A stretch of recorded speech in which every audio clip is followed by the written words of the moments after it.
I got a gun, no girls, girls gotta die. Wake up with no wheel, or your baby beans, or your penis in. Just, jump in the cack, yeah. Alright, what was I doing? Myself.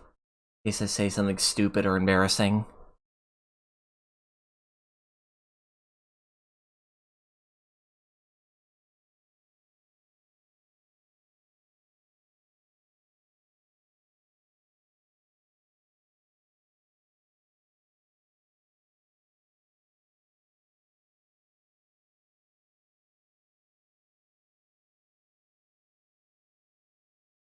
Jump in the Cadillac, yeah, let's put some miles on it.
What I like, that's what I like, that's what I like, that's what I like.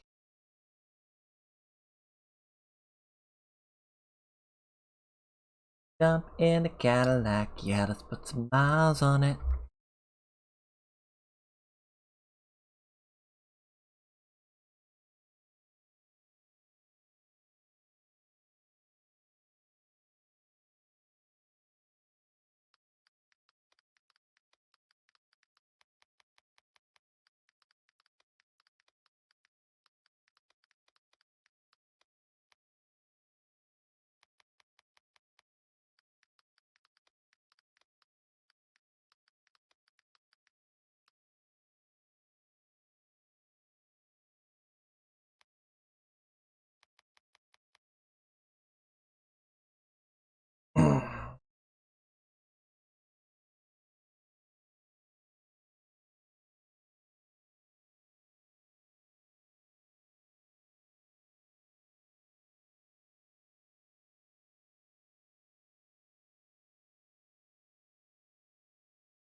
Jump in the Cadillac, yeah, let's put some miles on it.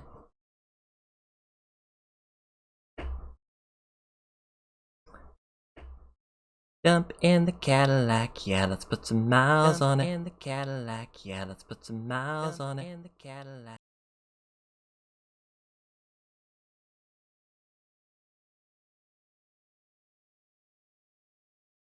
Putting the disc in right now.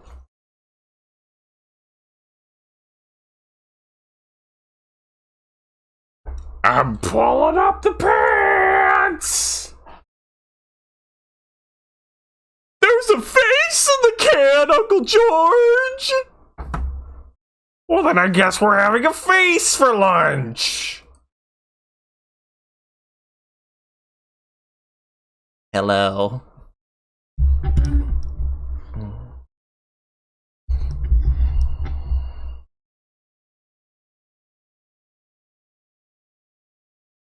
Everybody's got to do the thing.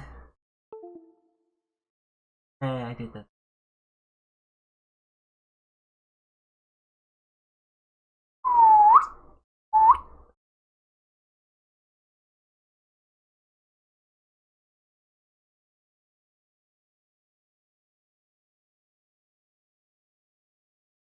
Gamer profile.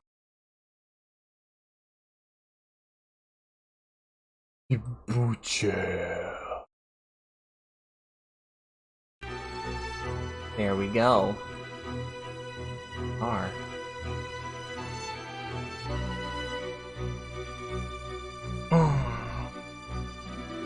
Jump in the Cadillac, yeah, let's put some miles on it. Alright, so normally what I do when I get to a new town is try to explore around, try to talk to everybody. But since I had to end the stream last time, I had to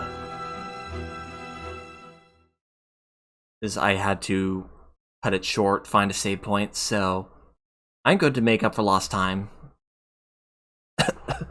It's because I ran into one of the 1,000 Years of Dreams, so I had to. Yes, and yes, gotta remember there is a run button. Let's see, hello, sir. This canal flows down to the port and then connects to the ocean. See the seagulls flying around? An old van down by the river. Actually, it's just not an old van down by the river. It's just a van down by the river. I can't remember what Chris Farley's character name was in that SNL skit. It's like, I'm somebody, and I'm a motivational speaker, and I live in a van down by the river! Hello? Do you really think General Kakanis, that's his name, do you really think General Kakanis is after the Queen's throne? Not that ferreting out spies is really a Queen's job, I suppose.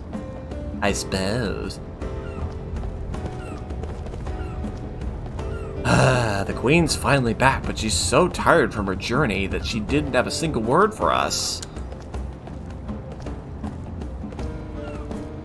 She is the Queen.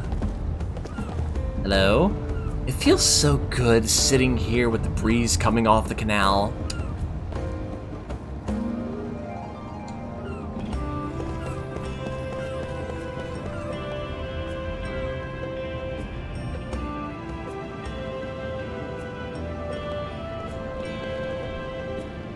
This street is linked to the lower town, where the military port is. Beyond that, well, go down there and take a look for yourself.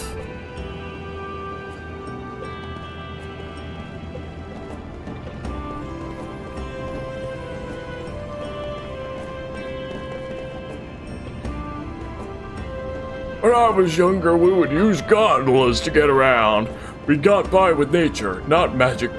Excuse me, hiccups. Not magic power. Kinda makes you think, oh, is this gonna be another 1,000-year dreams? Thank you. Now the loading's all taken care of. But are you sure this is okay? Won't the captain yell at you if he finds out how much you helped me?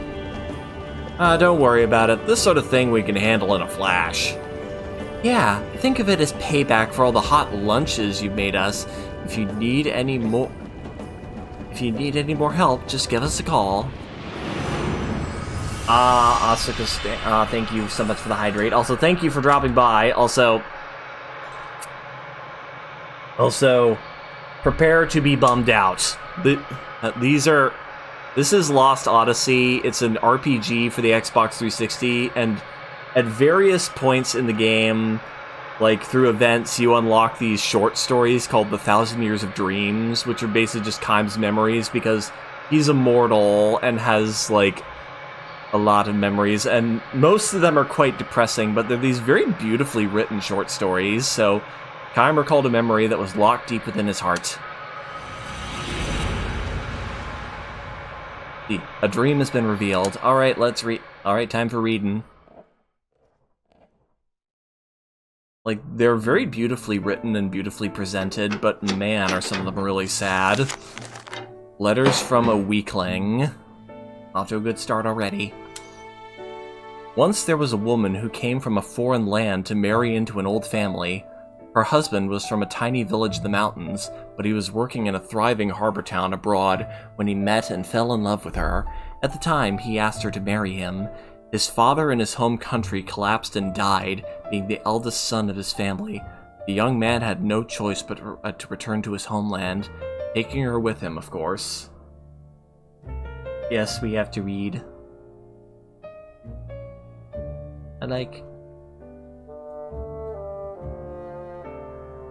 Her name was Mina. This was not a name used by the woman of his homeland. Indeed, her name was not the only thing about her that was different. The color of her skin, hair, and eyes, the language she spoke were all different. Had the young man's hometown been a harbor city where people of many different lands crossed paths, there would have been nothing unusual about this. In such places, there were any number of homes that welcomed foreign men and women into the family, generation after generation. But this is about as deep in the country as you can get.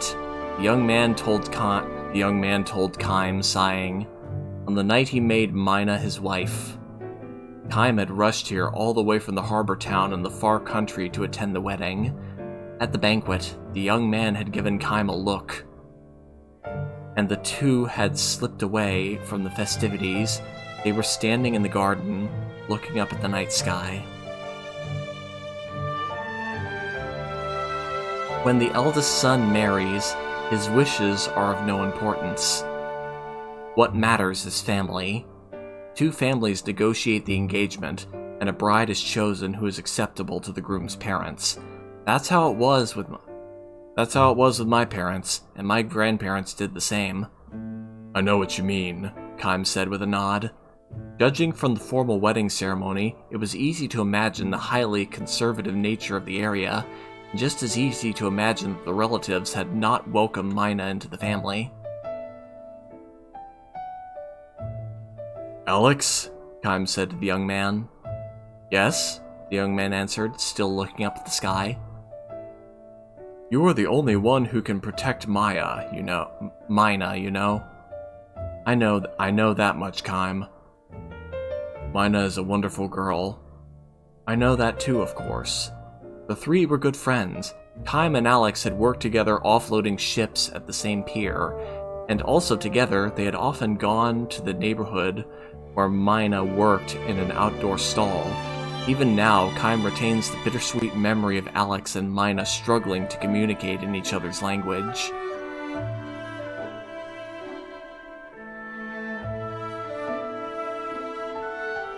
You know, Kaim, Alex said that night under the sky, I think you sensed it too, but Mina was drawn less to me than to... Kaim cut him short. Never mind, he said, with a pained smile. Of course, Kaim knew how Mina felt, and if he had responded to her feelings, she and Alex would not have been married here today. But Kaim had held back. Instead, he had urged Alex to pursue his love for Mina and help the two come face to face.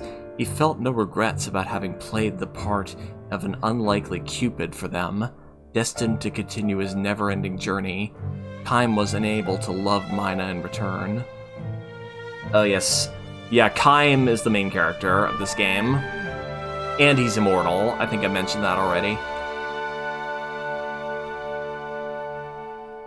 One of Alex's uncles stepped out of the house drunk. Hey, Alex, what are you doing out here? He growled. The groom can't be absent from the reception. Oh, the groom can't be absent from the reception. Sure, I'll be right there, Alex said, turning towards his uncle. Kaim tapped him on the shoulder. Make Mina happy, Alex. Leave it to me, he answered with a smile. Come on, said the uncle. Hurry up, the groom's supposed to sit there the whole time. The entire family is here, and we're gonna drink the night away. He grabbed Alex's hand and dragged him back into the house. Why did I... just silly drunk voice. See, he grabbed Alex's hand and dragged him back into the house. The man was all smiles with Alex, but when he glanced at Kaim, his borderline polite smile could not disguise the gleam of distrust in his eye for an outsider. Kaim was sure he had noticed that same gleam, though perhaps not as openly displayed in the eyes that alighted on Mina. So that was the kind of village to which Mina had come as a bride. You'd better make her happy, Alex. Kaim called out again towards his friend's receding form. I'm counting on you. But now the uncle had his arm around Alex's shoulders, and he was noisily monopolizing his nephew's attention. Alex never heard those words from Kaim.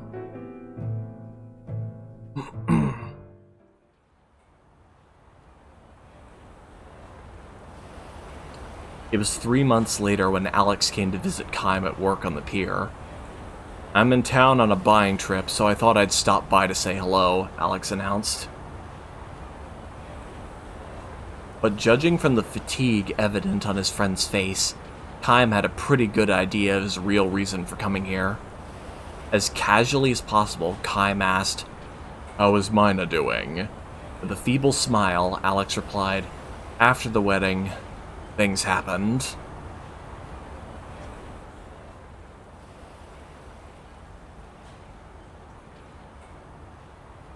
Mina had been accepted neither as a member of the family, nor as a resident of the village.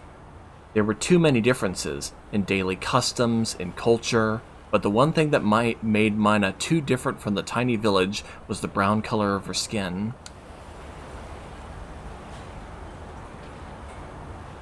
If only she could speak with people. Mina's trying her best to learn our language, but my mother and the other relatives make no attempts to learn hers, not so much as a good morning or a thank you. They insist it's up to the daughter-in-law to do all the adapting.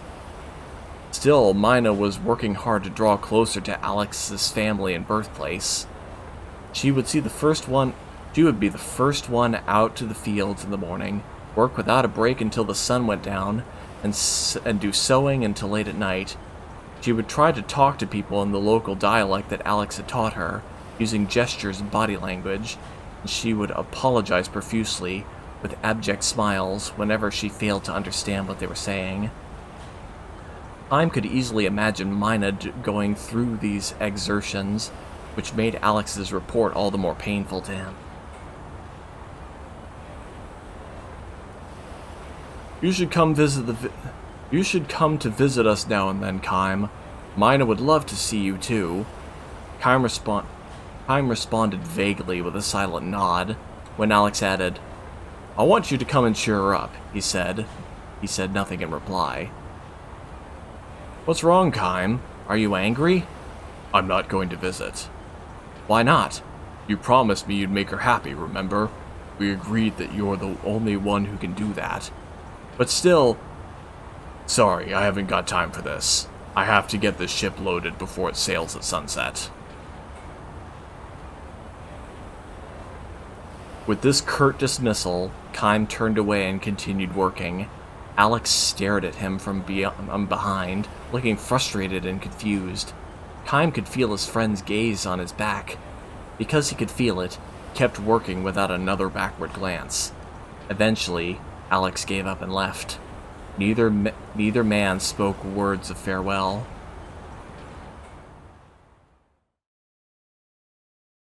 A year after the wedding, Mina gave birth to a son. The boy had brown skin like his mother. He had just started crawling when Alex visited Kime again. There was talk of a divorce, Alex said. There's nothing wrong with our relationship. Mina and I love each other, that's for certain, but my mother and the relatives say there's no way they can accept a brown-skinned child as the family heir. His existence supposedly harms the marriage prospects of my younger brother and sister too, so they want us to send the baby to Mina's family. It's gone that far. Alex had lost a great deal of weight. He was obviously living with much pain every day, trapped as he was between family and Mina. None of this made sense to Kime. However trapped Alex might be, as long as he was firm on what was important to him, there could only be one answer to his family's demands, and he should be able to arrive at it without anguish or confusion. I know how strong you are, Alex sighed, speaking to Kime's back as Kime went on hoisting huge spine-snapping crates in silence. The longshoremen were well paid for handling crates on their own, loads that would take 3 ordinary men to lift. The daily wage was calculated by the number of loads each man lifted, so asking for help would result in a pay cut. For this reason, Kime and the others never complained or asked for help. They would lift even the heaviest loads by themselves. Alex had been like that too. If someone nearby asked him, "Are you going to be okay with that?" he would be all the more determined to do it on his own. Fine, fine, he would smile again, gritting his teeth. He would lift the giant load. But Alex was not like that anymore. I'm starting to think that maybe, in the long run, tying Mina down to a life in my village is just going to make her unhappy. My relatives say they'll support Mina and the baby. So it's not as if I'd abandon her, or it's not as if I'd be abandoning her or chasing her away. It's just that, for both our sakes, starting a new life. Having finished piling crates on deck, Kime turned toward Alex for the first time. He was looking down at Alex on the pier. And you're alright with that? Huh? If you're convinced it's the right thing, then go ahead and do it. It's not for me to interfere. Alex's features distorted under the impact of Kime's words. Kime said nothing more, but went back to work. His anger and frustration were reaching the boiling point. Alex had no idea that Mina had been writing to Kime on occasion since shortly after the wedding, about the hardship she had been facing in the home of her husband's family. She had said not a word.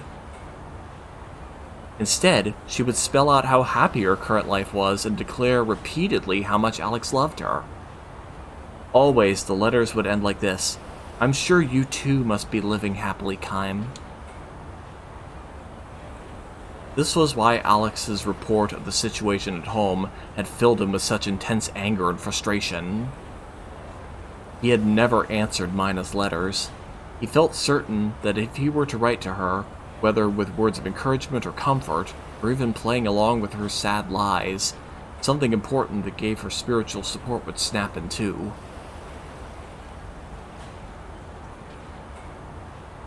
"Come see the baby, Kime," Alex pleaded. "Mina would be thrilled if you do that." Instead of responding to Alex, Kime called out to him from on deck. "See that crate over there? Can you lift it?" The crate near Alex was of the same size and weight as the one that Kime had just loaded onto the ship. In the old days, Alex would not have hesitated to carry it up to the ship, every muscle in his body shuddering.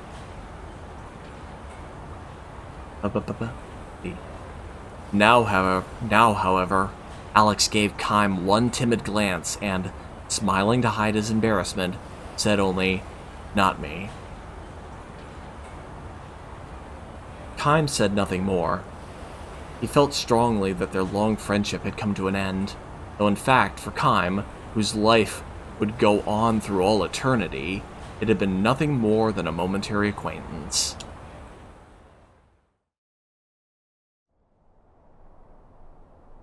Kime has been on his endless journey ever since. Now and then he thinks back to those bygone days. Both Alex and Mina long ago came to dwell among his distant memories, the kind of memories that revive with a deep sense of bitterness, and they are there to this day.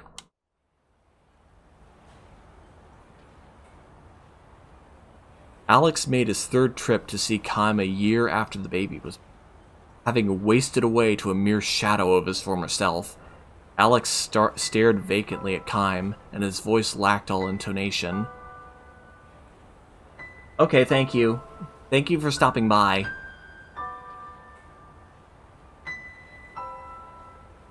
Having wasted away to a mere shadow of his former self, Alex stared vacantly at Kime, and his voice lacked all intonation as he announced Mina's death.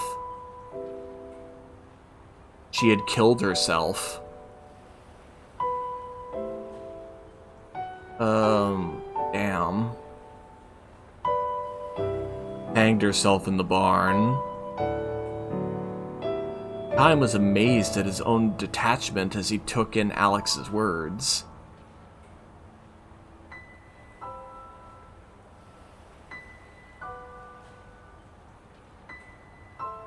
I don't even know what to say to that.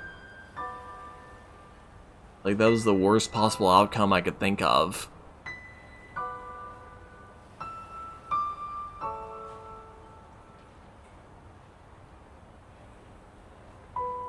Mina's letters had stopped coming several months earlier. Either she no longer needed to spin those sad little lies about being accepted by Alex's family and the townsfolk, or she had lost the strength to invent them anymore. In effect, it was the latter. Kime was learning now. To the very end, she would not make any... To the very end, she could not make anyone accept her. My mother, my family, or the town, Alex said tearfully. She was all alone, finally, to the very end. Without a word, Kime punched Alex... Without a word, Kime punched Alex in the face. Probably deserved. He didn't stick up for his wife at all, he just ran away. Alex seemed to know and accept the fact that the punch would be coming.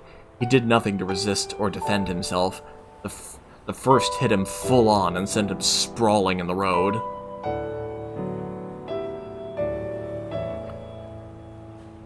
Why? Why? Kime demanded to know. Why did you say she was all alone? And when Alex righted himself, he smashed him in the face again. Alex began coughing violently and uncontrollably, and then he spat up a gob of blood. A broken back tooth came out with it. Kime knew well enough that Alex had been suffering too, that he had been engaged in a desperate struggle to do something about being trapped between family and wife. Otherwise, he would never have wasted away so dramatically from the brawny young man he used to be. As well as he knew this, however, Kime could not forgive him. He had promised he had given his word. He would make Mina happy. He would protect her. Kime could never forgive Alex for failing to make good on his oath. Wiping the blood from his mouth with the back of his hand, Alex dragged himself to his feet. I know how strong you are, he said to Kime, as he had once before, but this time his words took on a far sadder tone. But let me tell you this, Kime. My mother and my relatives and the others, their way of looking at things is not completely crazy. To live in peace and quiet in the country, you have to follow the country's special rules. It just so happens that one of those rules was not to accept a bride like Mina. I was born and raised in that village, and I know the village code, know it all too well, which is why I've been in such pain all these months. I'm a weakling, I suppose. In your eyes, I'm probably so weak you want to spit on me. So laugh at me, hit me, despise me if you want to. Come on, hit me again! Alex thrust his face at Kime for more punishment, and Kime threw another punch.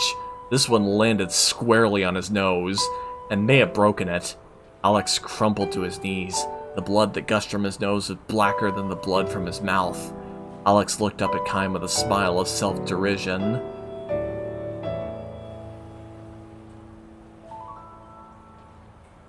Mina should have been with you. That's what I think. If she had married you and not some weakling like me, she'd still be alive. With a wordless, strangled cry of rage, Kime lunged at Alex, grabbing him by the collar and hoisting him to his feet. Another punch, and still another. Kime was not planning to stop punching Alex. Now, though, with Kime's hands still fastened to the front of his shirt, Alex looked straight at him, and the first time since coming to the dock. Why didn't you ever answer Mina's letters? That's all she was hoping for, a letter from you. So he knew. Alex knew everything.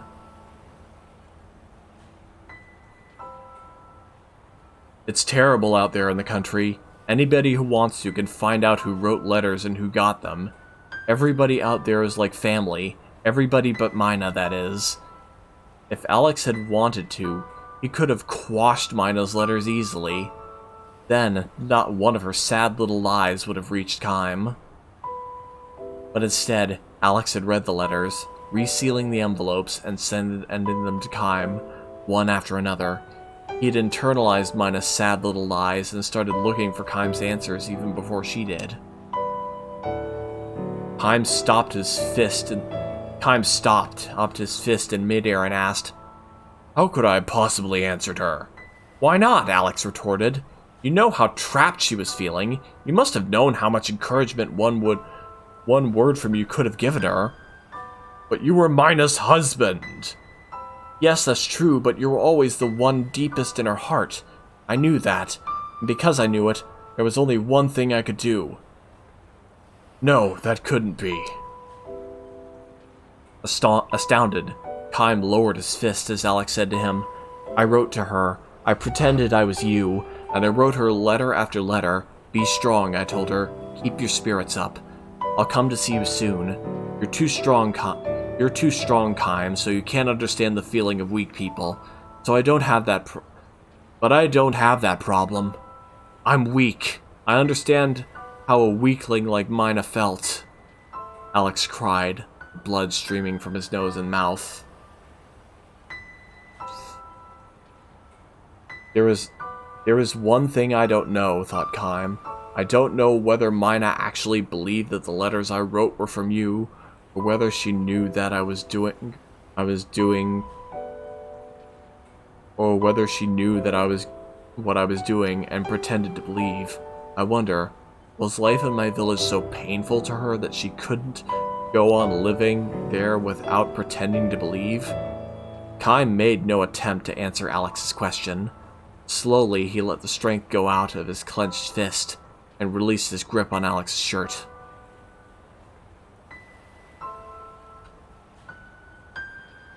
Alex drew a step back from him, then took another step, putting distance between them before his final revelation.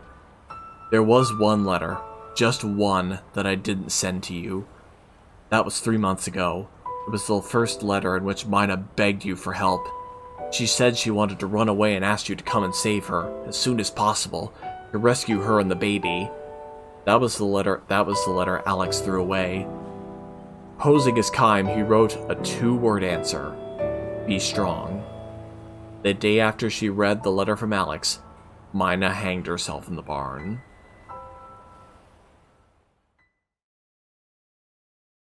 Kime stood rooted to the spot, crestfallen. This left him momentarily defenseless. Alex shot his fist at Kime's solar plexus, though his feeble blow could hardly be called a punch. The pain it inflicted might have been greater for Alex's own fist than for Kime's superbly conditioned muscles. What an idiot I was! Be strong? Such words might have meant something to somebody like you, but to burden a weak person like Mina with them, No, they could only break and crush her. Alex gave another tearful, self-disparaging smile and thrust his face toward Kime. So hit me. I don't give a damn. Hit me all you want. Beat the hell out of me. But let me ask you this, Kime. If I had sent her last letter to you, would you have finally answered that one? Would you have been able to accept Mina and all her weakness? Kime did not know how to answer this question, nor did he raise a clenched fist to Alex again.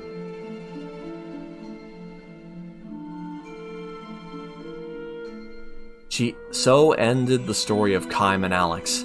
Alex turned and walked away, but Kime could not bring himself to call out to him. Hiccups. He simply stood there, drained of all emotion, and watched him go. Alex did, however, turn to face Kime again. When he had put enough distance between them so that Kime could barely make out his voice. I can tell you this much, Kime, he shouted. I am going to raise that boy of mine. I'll make him into a man of my village. I may have been too weak to be a husband, but as a father, I'll do better. I'll make him happy. Kime returned to his words with a silent nod. Alex allowed the hint of a smile to show on his badly swollen face. He then turned on his heels once more and strode away. Kime never saw Alex again. Every now and then, Kime remembers Alex and Mina as he proceeds on his endless long journey. When he thinks back on what he himself was like in those days, wanting only to be strong in all things, the memory is a bitter one. If only he had been the person he is today. The present-day Kime would not have rejected such human weakness. Now he can accept the fact, sometimes with a pained smile, sometimes with genuine heartbreak, that everyone is weak. If only he could begin his journey again. Mina might not have had to die, but this is no more than a hopeless dream. He meets them only once, and they are gone forever. The mortals, the humans, the ones without eternal life. This is what makes them all the more dear to him. This is what makes his breast burn for them. Aware now that he has failed to love human weakness throughout his battles and his wanderings, Kime turns his steps toward Alex's old village. Alex himself, of course, is long since dead, but Alex's descendants, he can tell at a glance. They have brown skin. Brown-skinned youths are the ones in charge of the village festivals. Brown-skinned old women teach girls how to weave floral decorations. Brown-skinned children and those who are not brown played together in all innocence, free of care. Perhaps this can comprise a tiny epilogue to the story of Alex, Kime, and Mina. The graves of Alex and Mina lie side by side atop a low, windswept hill. Kime picks flowers from the field and offers them to the doomed couple's graves before returning to the road. What is human strength after all? Kime still does not know the answer to this question. And this is why, again today, his journey must go on.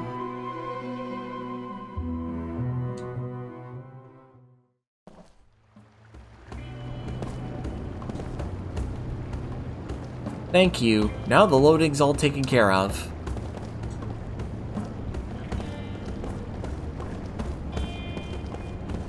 Man, that really...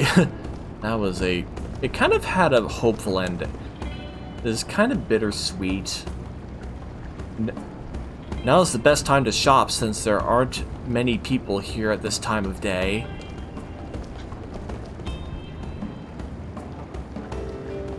Well, the more time I have, the more time I spend trying to decide what I want to buy.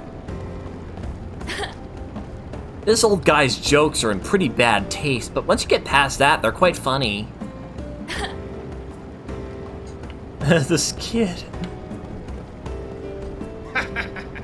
These back streets are like a maze. Just make sure you don't get lost or you may never make it out alive. Excuse me. It's so crowded around here that it's exhausting. The guards are jerks. They don't like me very much. Salmon.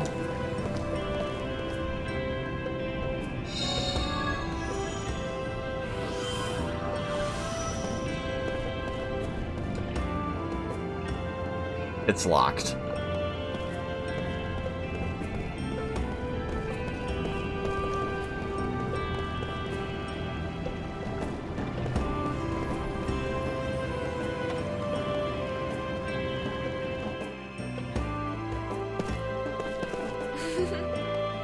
Welcome, we have a wide selection to choose from, so please look around as much as you like.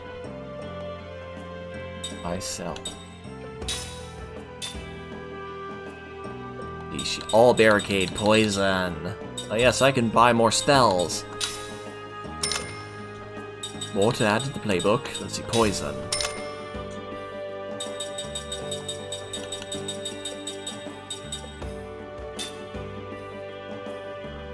Let's see, price, stock.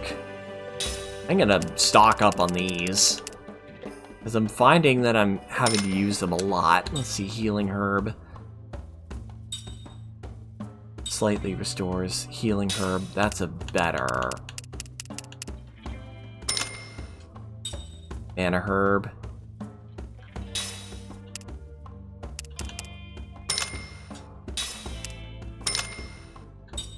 Eye drops. Look at 5 of them.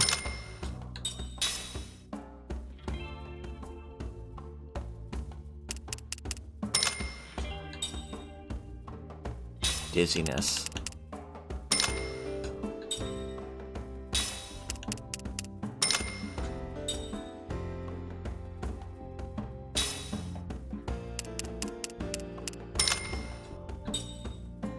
Needle plume. I wonder if I should buy these bombs. I don't really use them. Let's see, sell anything.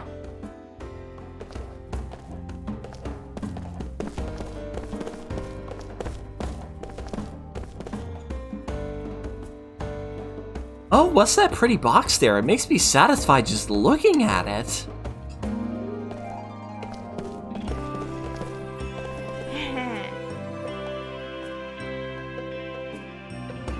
Numerans always pay attention to the little details. That's our style, and I just love the selection in the shop.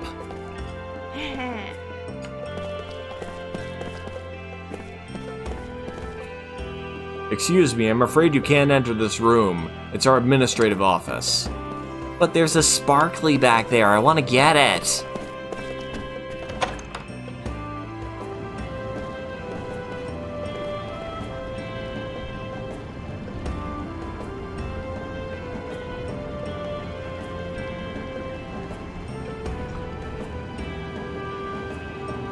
My friends were playing up on the roof before, but they won't tell me how to climb up there.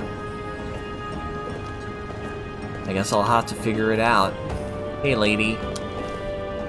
Now's the best. Oh, I've already talked to you. Okay, what was this guy? Hey, lady. Shopping on the street and taking a rest by the fountain when you get tired, that's the everyday reality for the people of Numara.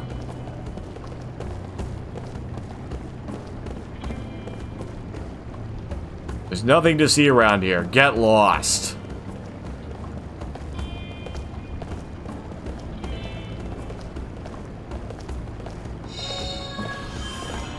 There's a ladder back here.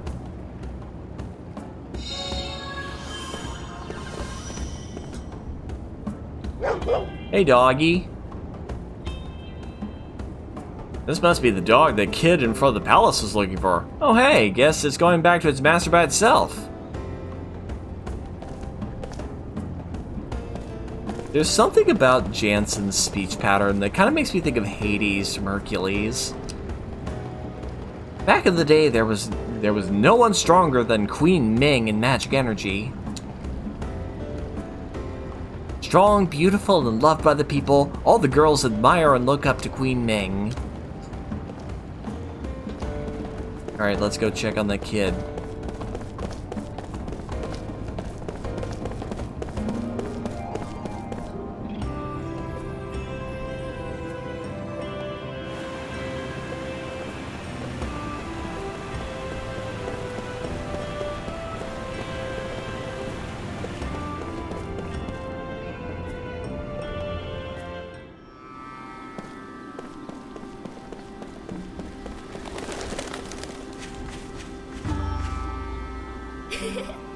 Thank you for finding Moo for me. Here, you can have this. Thanks again. Here, Moo, you say thank you. Thanks too. Bow wow. 3 kilo oil is obtained.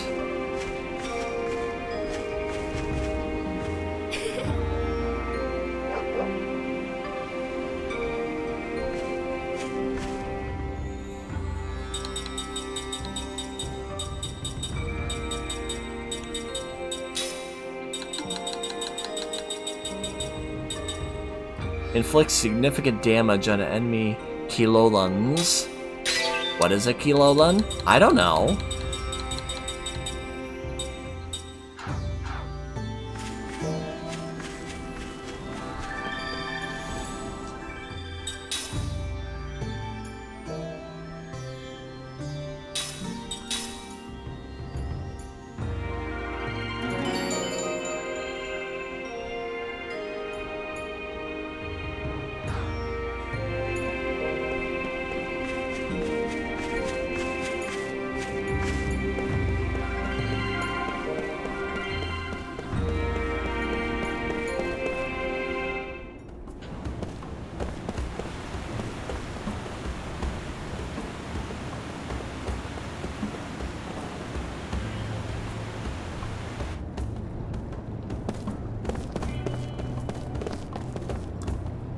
There's some pretty strange folks gathered on the street. They're like artists or something. It's that fox girl. You can see the works of almost all the Numerian artists if you go to that salon over there. I don't know how much these pieces are worth, but taking a look at them every now and then makes me feel real classy.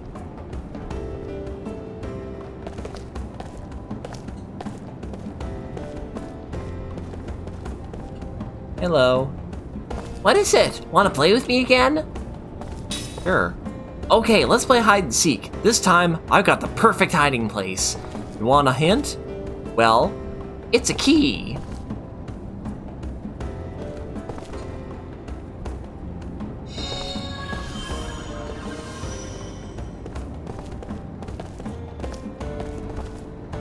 I'm tired of it. He was the one who suggested going on a gondola for a date.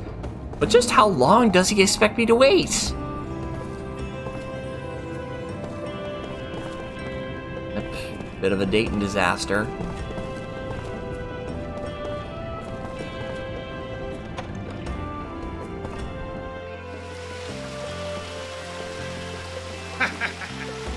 Welcome to my salon. Artists gather here from all over. It's the pride of Numara. Ha ha ha ha.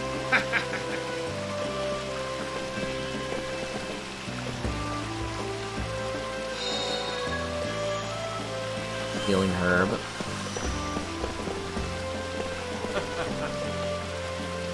The fact that the masses just don't have what it... The fact is that the masses just don't have what it takes to understand the mind of a genius. Fine artist from the heart, and it will die in a place like this. Oh, art snob.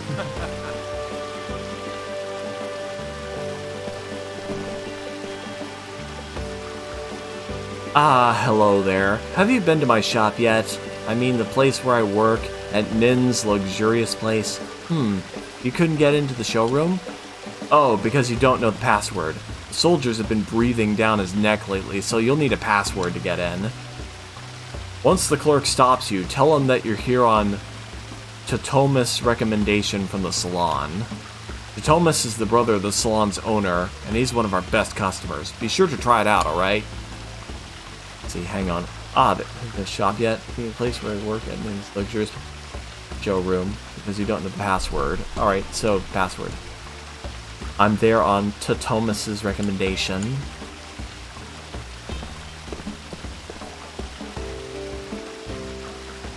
Art. In this trashy salon, don't make... Art? In this trashy salon? Don't make me laugh. All these kids do is make out with each other.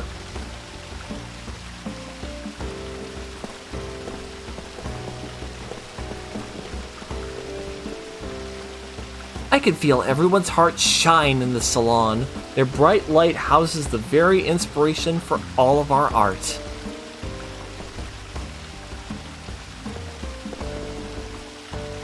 She may be an artist, but she goes on and on about the silliest things. Hey, listen to me for a change.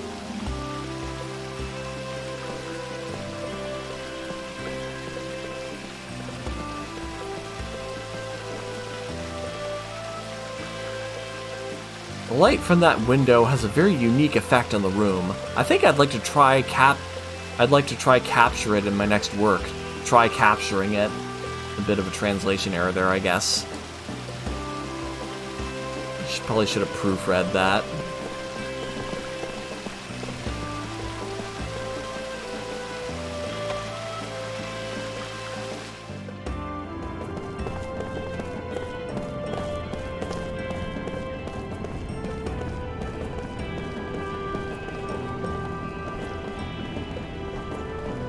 Shopping on the street and taking a rest on the fountain when you get tired, that's everyday reality for the people of Numara.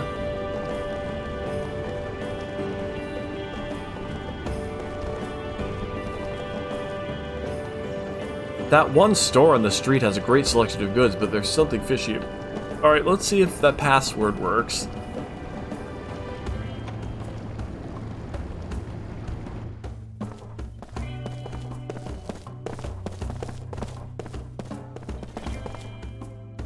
Welcome, what are you looking for? I'll love this to regular customers. Say the password, yes. Ah, so Totomus invited you. Please go ahead.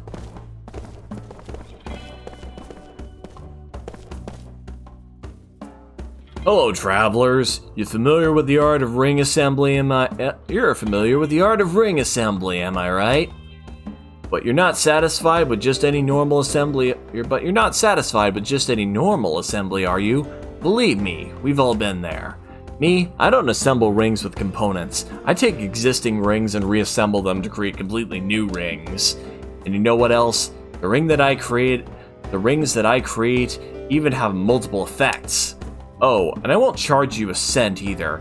This is my life's work, you see. So how about it? Would you like one? Assemble a ring. Fire-powered ring, wind-powered ring, water-powered ring. Let's see, fire-powered ring. Let's see, a flame ring and a bruiser ring. Fire, damage. Oh, that's cool. So we can combine rings. Fire-powered ring, gas-powered stick. Oh, that is dope. I'll have to remember that. Farewell, traveler. I shall always be somewhere close by.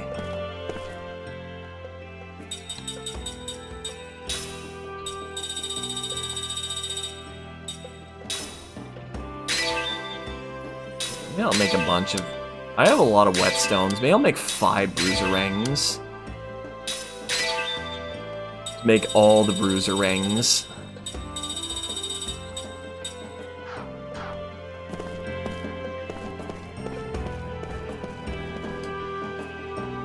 Well, well, it's rare to see other customers here besides me. Here, I'll let you in on a little something.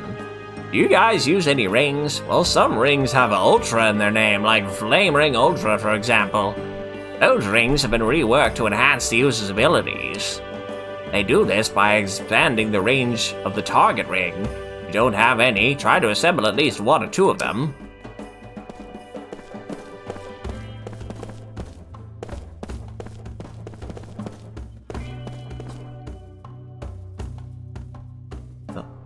What can I help you with? Feel free to browse around as much as you like. Steel sword. Okay, so weapons for Kime and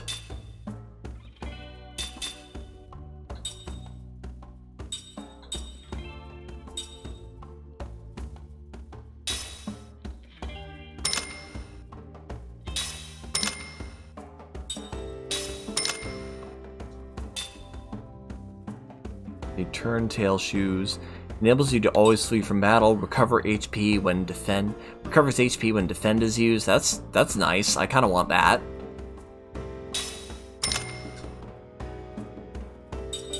Knight's Code. Antidote brooch. Grants immunity to point. Yes, I want that. And now I'm broke. Alright, time to shuffle some equipment.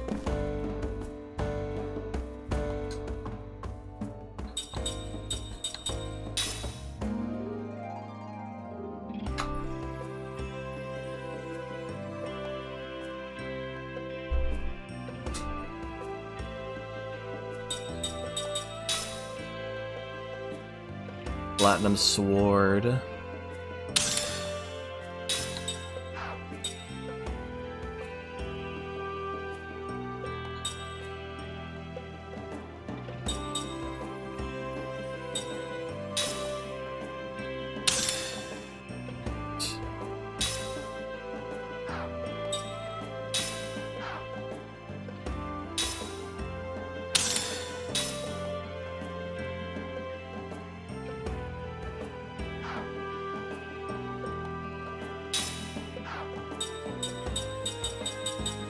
Okay, so it looks... Oh, so Seth is the fastest attacker out of the bunch. I could probably sell my old weapons. I guess not. I'm not really stressing about the manpower. I have a bottomless bag of magic weapons. Sick. I just bought weapons.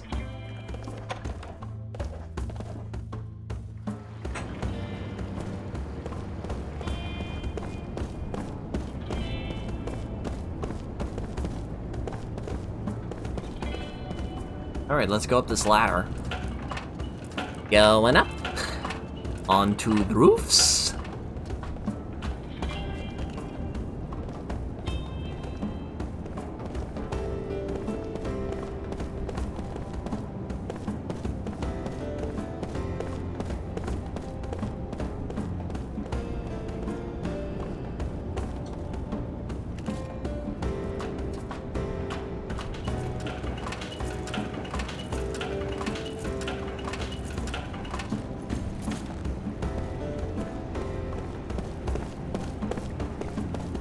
I wonder how I get to that chest.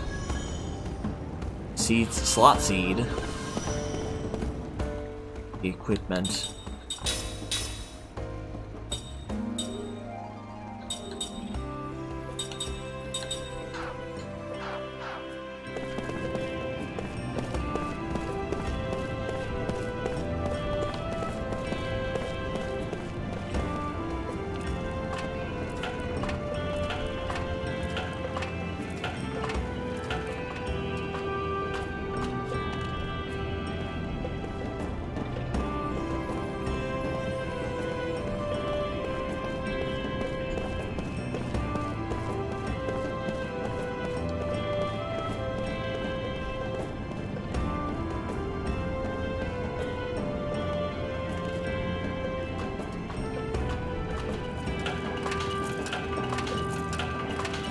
I wonder if I get access to a gondola, like some way to sail the canals.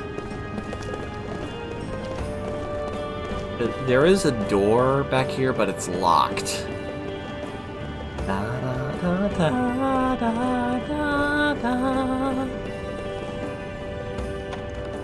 Oh, it's open. Oh. Hello, little one. Oh, you found me. I thought for sure you'd never get me here. How the heck did you get in here? It was locked, wasn't it? Hee, well, hello there. Do you have the new key for me? Yep. My dad's busy, so I thought I brought it over for him. Here you go. Phew, thank you. My old key was broken, so I couldn't open the door anymore. I was told remaking it would take days. Your father's an exceptionally skilled man, though. He did the job in a fraction of the time. Well, here's your payment. Say thanks to your father for me, will you? The guy who runs his shop is my dad's best friend, so he asked him to repair his broken key. So you snuck in with that key? That's not really fair at all, you know? Hey, it is too fair. Oh, here, this is what the shopkeeper gave me. My dad has a ton of these, so you can have them. Mana earrings. Bye-bye, let's play again real soon. La-di-da-da-da-da-da. There you go. Skills.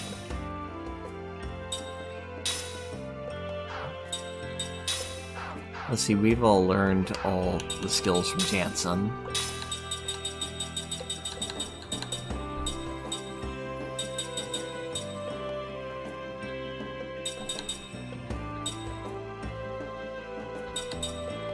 Speed slot. Give one to Kime.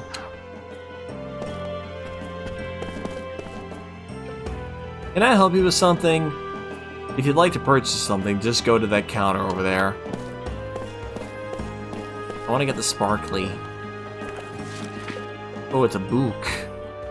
We got a new product in today. The customers all love how beautiful it is. I wanted to keep one for myself, but it doesn't look like I'll be able to. Alright, let's loot this guy's drawers. Wind bomb. Alright, let's go out the back door.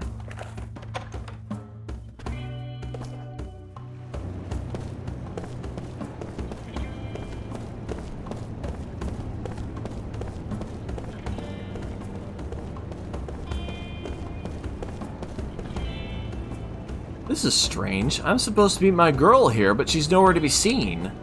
You guys are on different gondolas. Huh? My girlfriend is waiting at another stop? Oh crap, I did it again! Thanks a lot. I better get to her quick. Wait, what? You want me to get that box for you? Yeah, sure, it won't be much trouble. Pretty shrewd of you guys. Oh, thank you.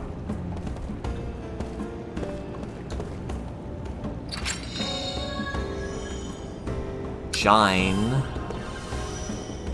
Thanks for tipping me off. Hope she isn't too mad at me. Check the spell book. See, Shine. Inflicts small light damage and blind on all enemies. That's pretty cool.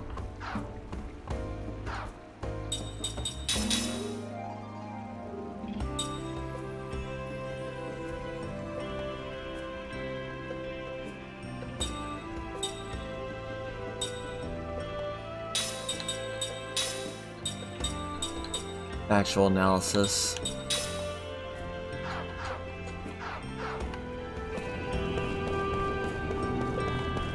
Let it shine, let it... My brothers and my sisters, I'm gonna help them shine. My brothers and my sisters... Ooh, it's a coin.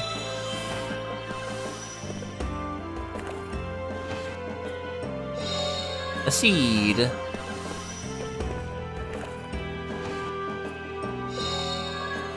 Gale wings. Ring assembly. Wind ring ultra. Nice.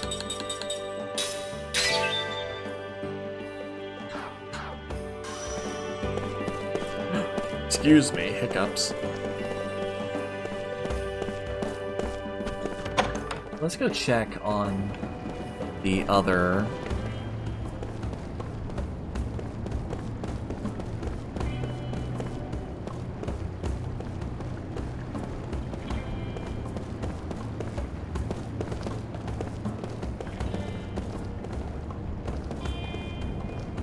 No one's giving you any trouble here on the streets after what the Queen said, have they? Oh, it's already been an hour. Should probably move on. Let's see. Hello. Well, Coctis? Is that his name? Absent-minded Coctis. What kind of name? cactus. Well, I pulled off my gondola date, and it's all thanks to you. Oh, right, you wanted the box? Right, well, don't worry, I'm on it.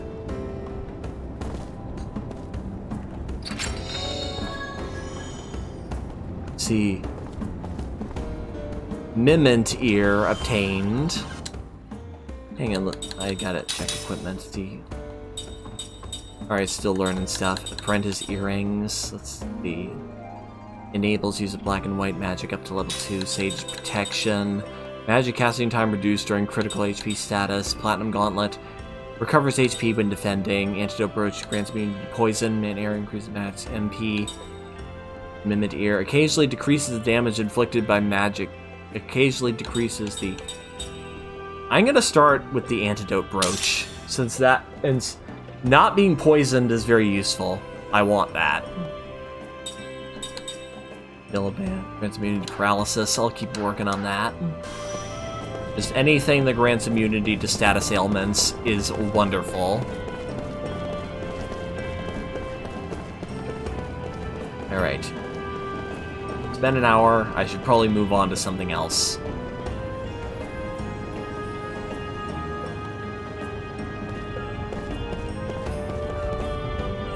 I already talked to you. Can I open this door? Have I been in here? I have not. Art studio. Sticky tape.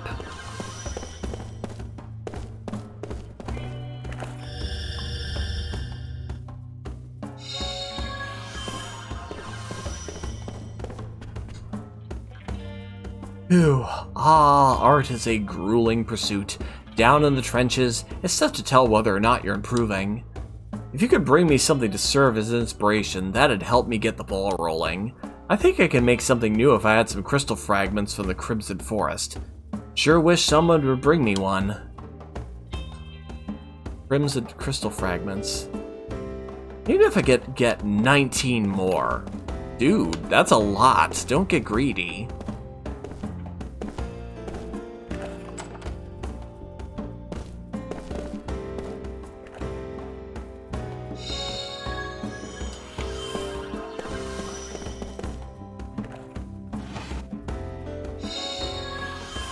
Seed of Terror.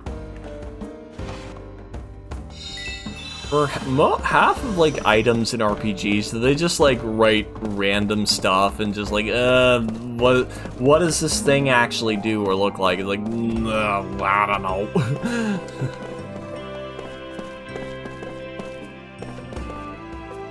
Sculptor wife Kinil.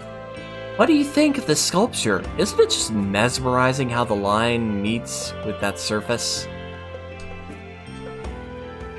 Hee hee, I thought so. I think this is quite a nice piece of work. It certainly is a piece of work. Alright, I'm going to go look for some... Okay, what am I looking for? Crystals, some kind of crystals. Oh my...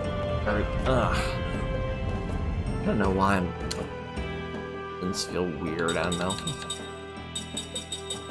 The dream system. Let's see. Sure. Crystal fragments from Crimson Forest. Alright, crystal fragments. I need 19. So I guess I better start farming them. Are they enemy drops or is it like... Alright, time to save.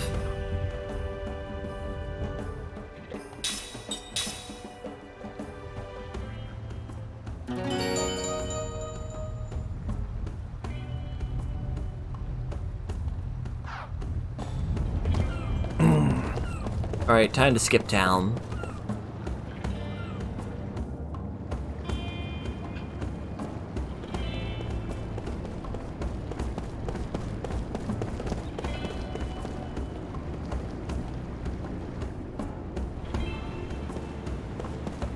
Alright, so let's see. This is the main square. I've already talked to the NPCs here.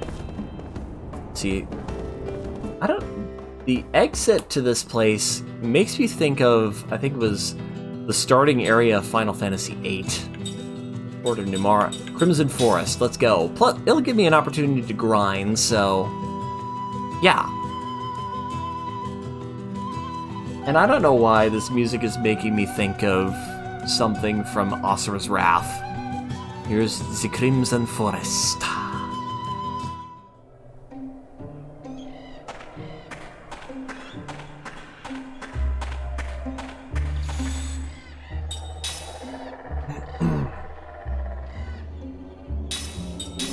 Also, I'll get some money from fighting monsters.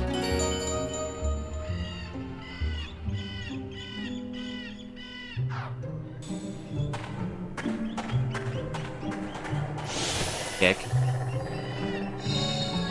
There's a crystal fragment.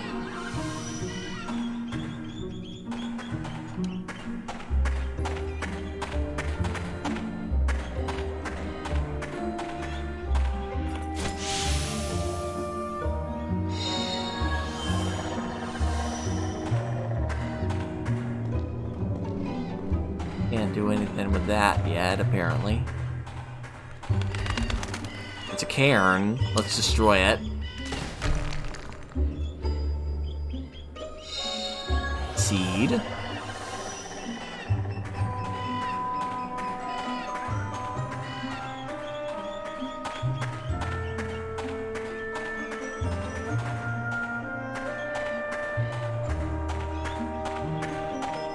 Yeah, I haven't encountered any monsters yet.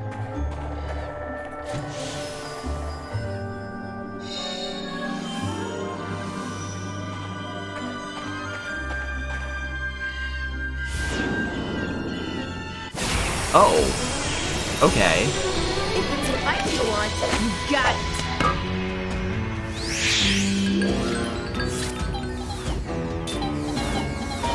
Let's see, scroll, man, blood. There's blood-sucking needles. The second inner is blood sucking.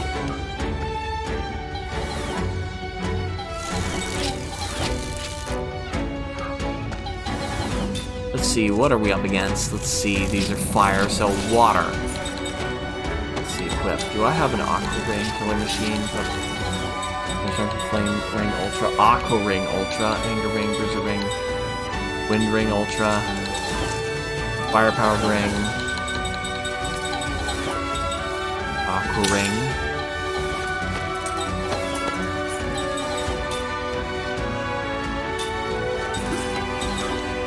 Do I have another Aqua Ring? I do not. I'll have to make one.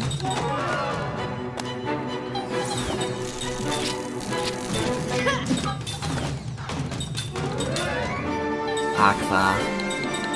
Era Aqua Pitbull to pass test.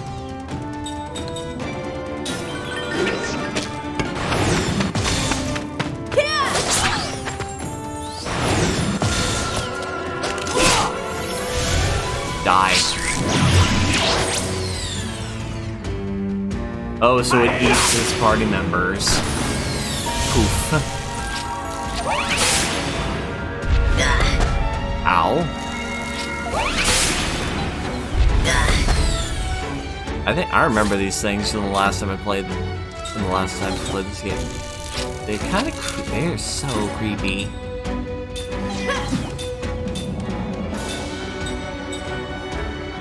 Yeah, that's wind, so I think earth. Oh crap.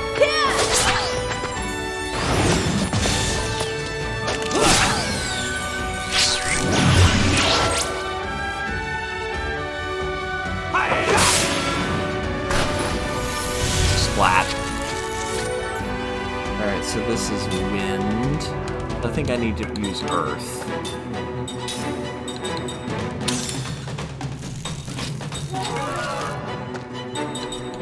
Hang on, like, since Seth is going to attack first, I want her to do something else. Poison Ring, Bruiser Ring, Bruiser Ring Ultra.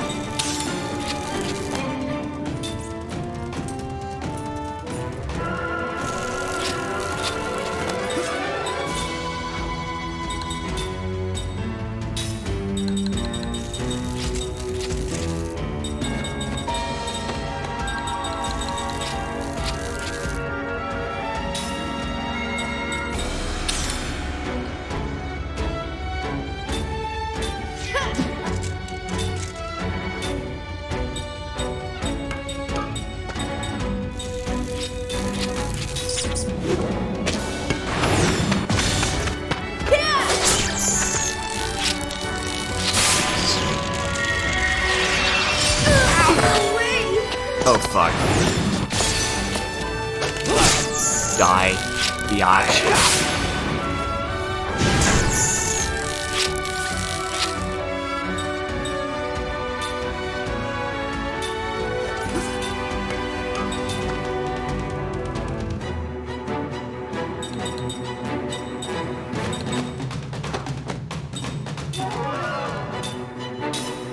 Wait a minute.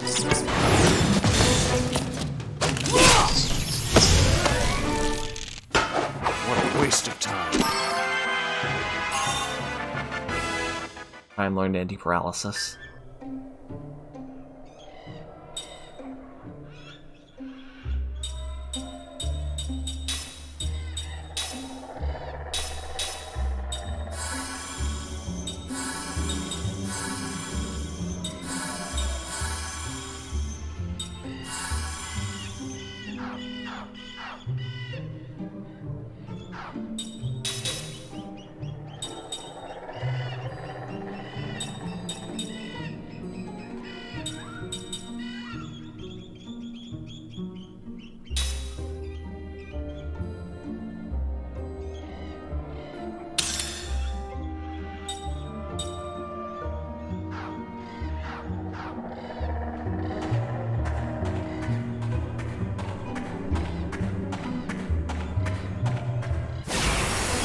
Okay, now we're starting to run into enemies. Getting old real quick.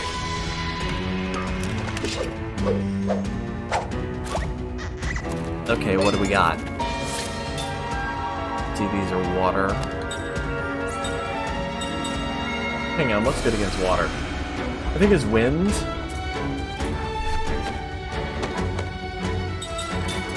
Cruiser Ring Ultra.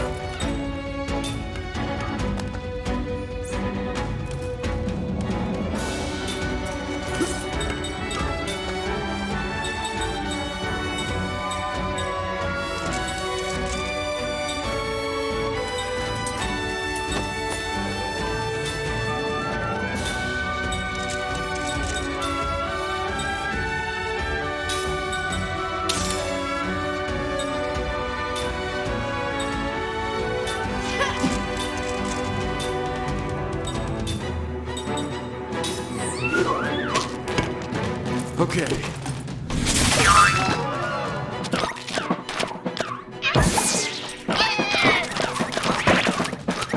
What's happening?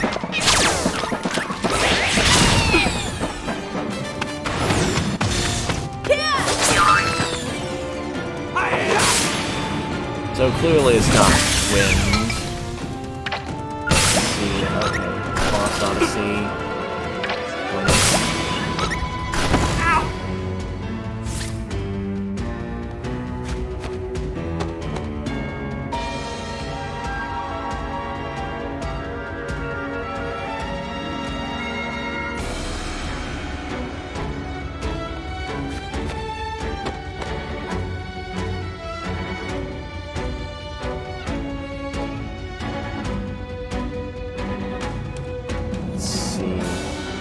Water. It's weak to earth. Okay.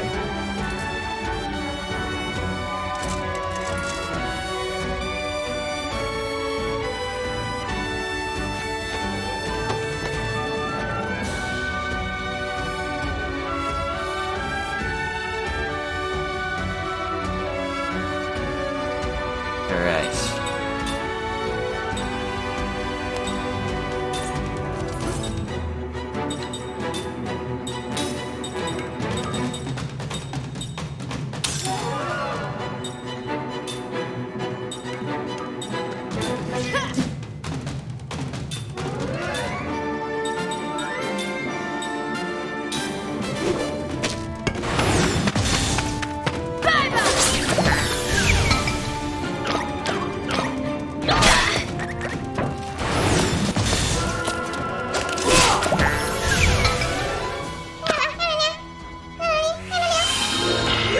Reinforcements have arrived.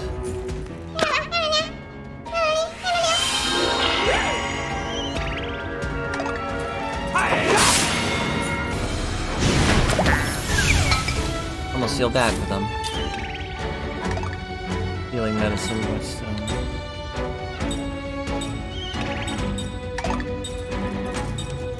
they're all in the back row. Let's see, what's their elemental weaknesses? Let's see, water.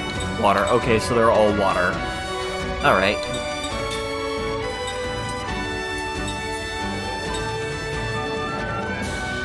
Water and water and water, water, water and water and water, water, water and water and water, water, water and water.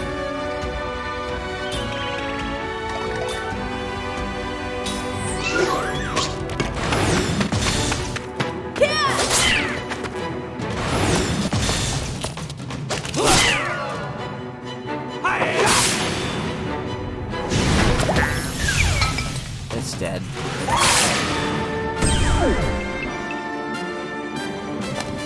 Okay, what did that do?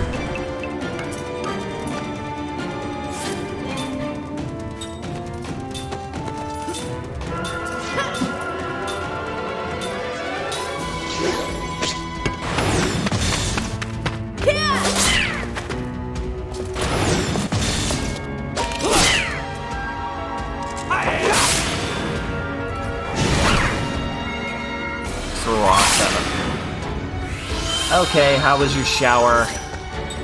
See, we're done with the story. Now we're just back to the actual gameplay. The items. Let's see, mana herb healing potion. The... Ah, that's nice.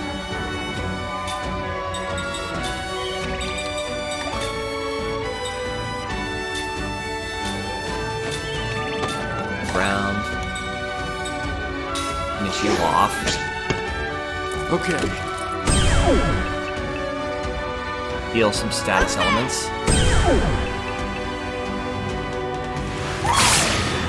Just exploring in this forest, trying to find items for a side quest. Throwing rocks at these little things.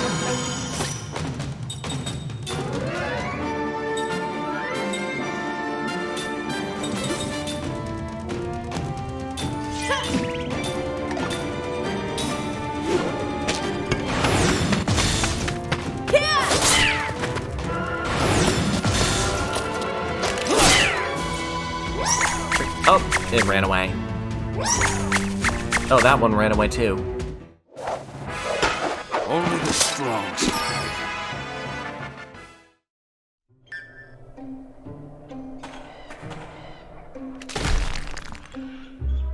What do I get?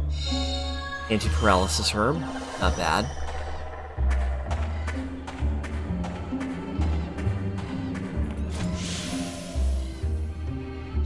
See, crystal fragment, so I guess the place I need to kick these mushrooms to get crystal fragments.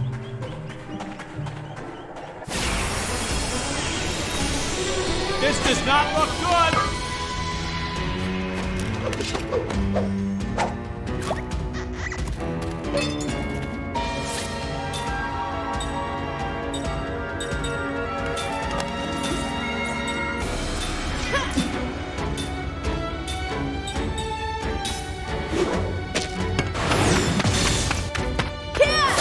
I haven't quite got down the timing for the attacks.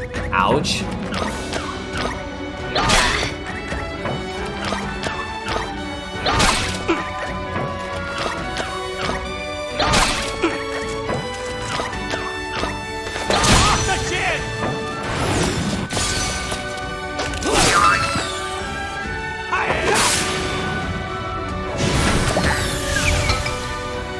Adios.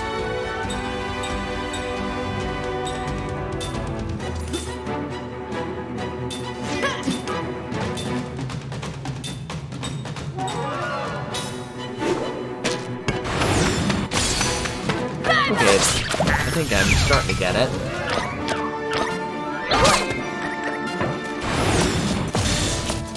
Okay, maybe not.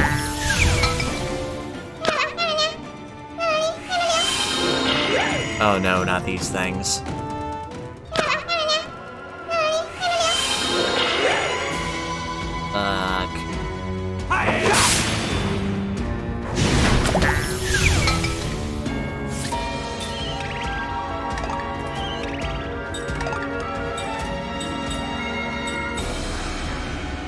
Hang on a sec. Let's see. Kilo ring inflicts significant damage on enemy. Oh, I should be using these.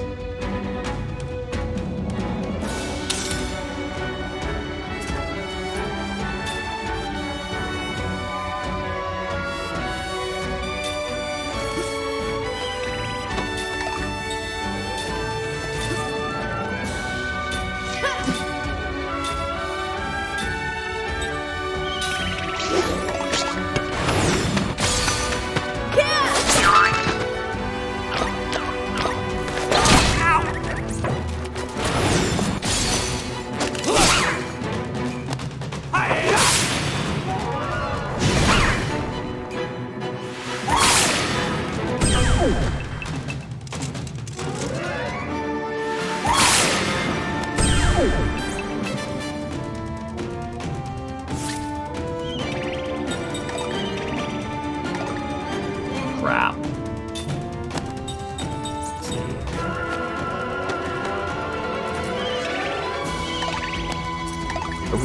One party member from here.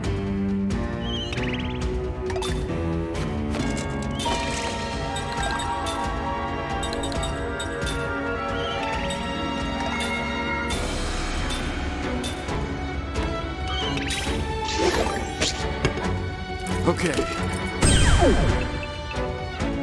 I should stock up more on those.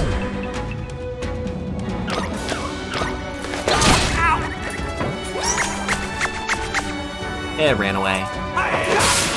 The robin ran away. The golden ran away.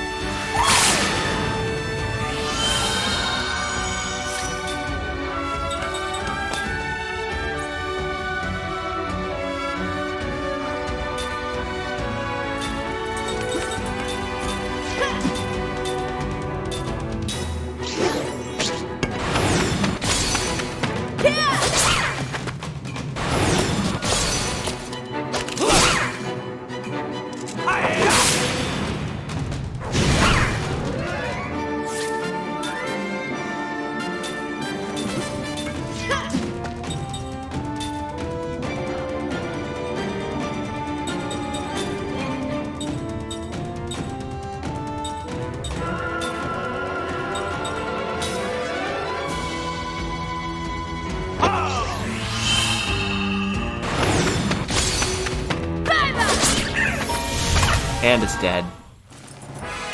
Leap before you look, I always say.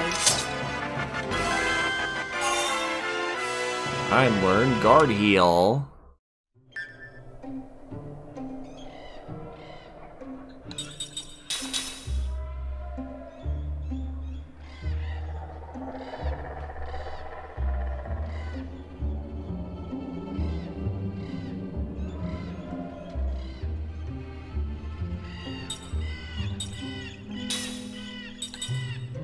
So if I ban earrings, reason that's MP, search glasses, reveals HP status, age protection, magic casting time reduced to nights and been into here. Oh, sure, I'll learn it.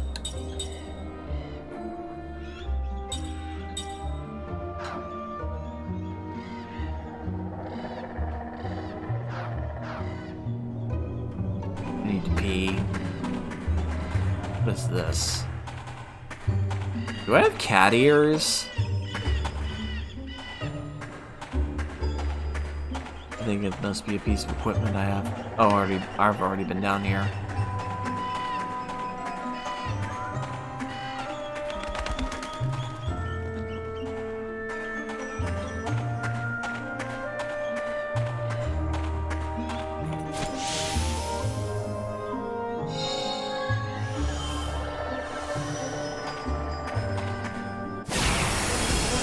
Up, another attack.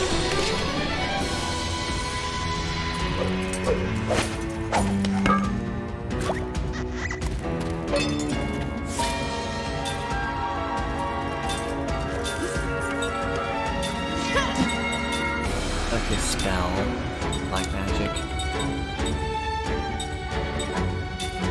I'll just use Prism.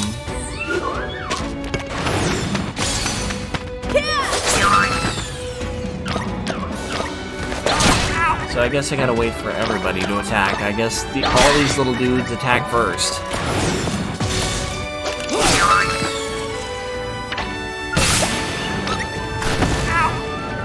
Oof. Don't bully the caster.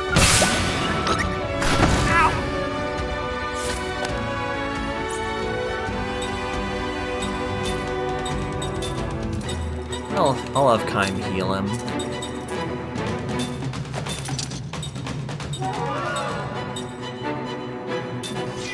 Nice. Domination.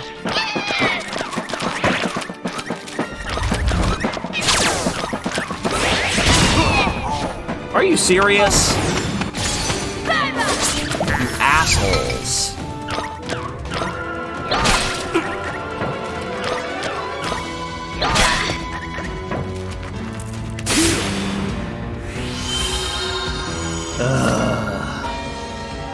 Damn it. I tried killing some of these things.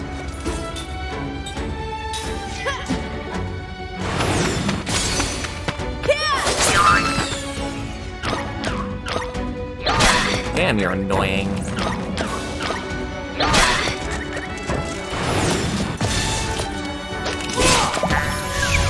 Adios. These stupid fucking wizards.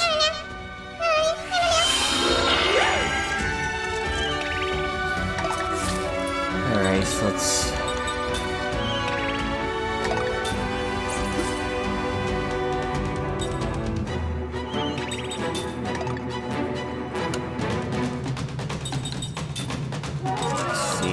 let's see, where is it? Angel's Bloom. Revive Jansen. Take this thing out. Okay. Whew! That was close!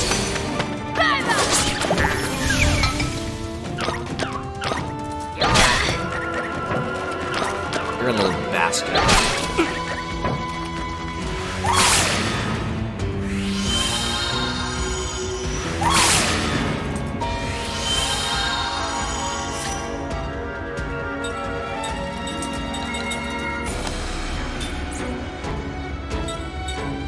Power drink.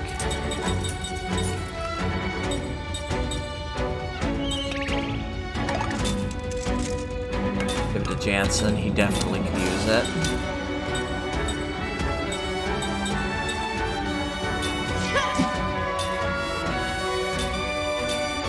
Now let's try casting prisms. Okay.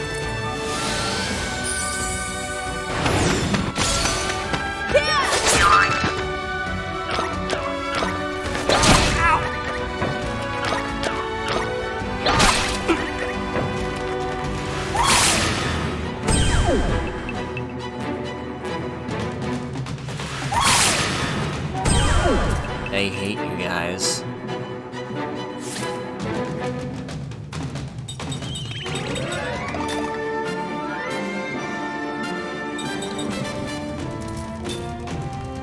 I guess I really gotta stock up on those.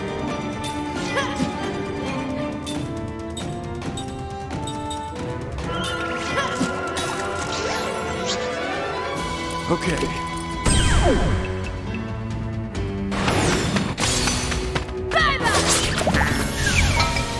Finish that one off. Ah, dodged it. Heal.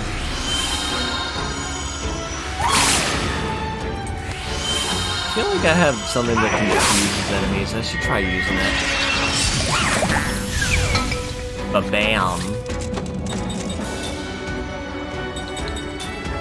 Let's see. Someone's held it. Their power drink, flare bomb, ground bomb, echo bomb. Let's see.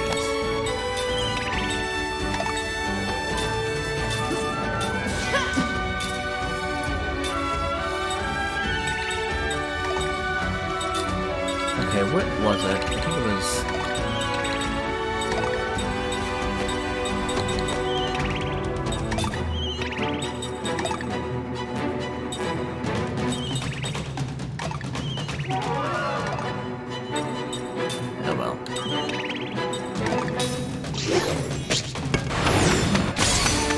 Seems like these things have pretty slow attack speed. Oh, dang. I got one of them.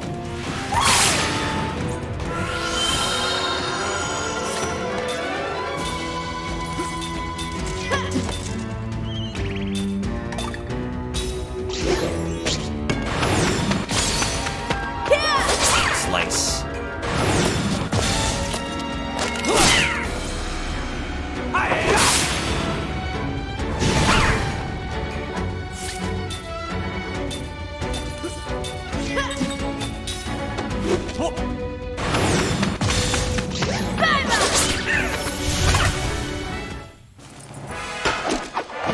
What did you expect?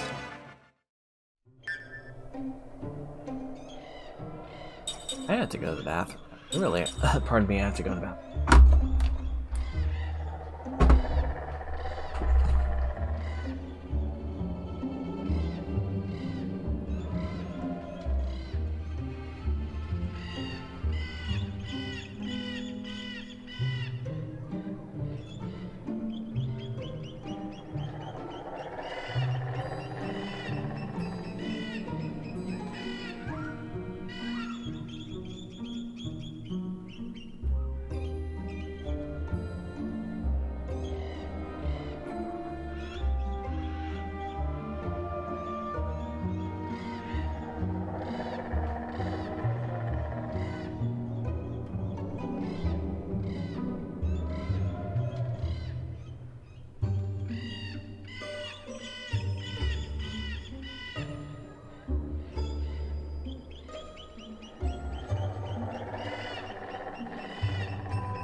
What?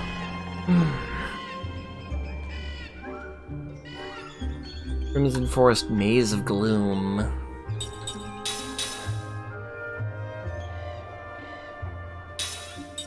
And ready.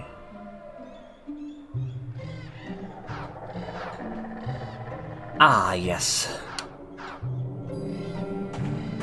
Examine, what is this? Ah, nothing's happening. Looks like something made by the Eastern tribe. I guess it wouldn't respond to us since we don't know any spirit magic. Oh yeah, this is an area you don't go to until later in the story. I'm just here to collect items. For side quest. Kick? Crystal fragment. How many of those do I got?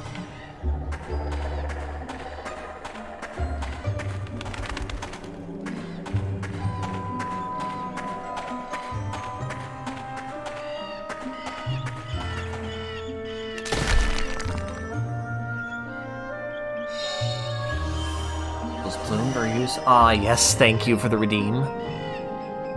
Ara-ara. Like the ara-ara, it has to come from your soul. Or finding a video of Gargura talking about, like, how the uwu has to come for your, from your soul. Uwu. Uwu. Uwu. Let's see, equip.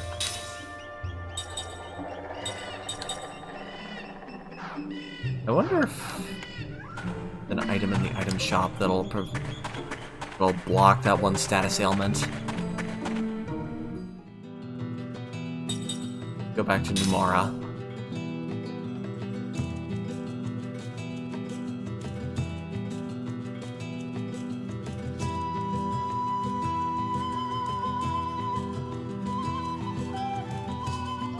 Free Ocean State of Numara.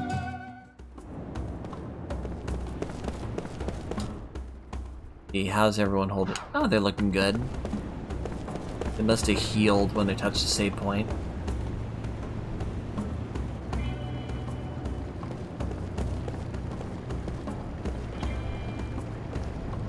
Go to the weapon shop because I have VIP access.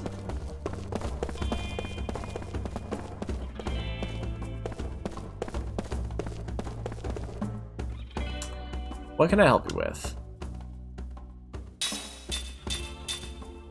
The enables Odyssey from battle, defend. Let's go to antidote brooch. I have one of those already. Feels it. Light lens grants immunity to blind. I want that. Alarm clock, yellow band paralysis. I already have one of those. Sage protection. Oh man, I was really hoping for something to block that one status ailment that those little weirdos cast on me.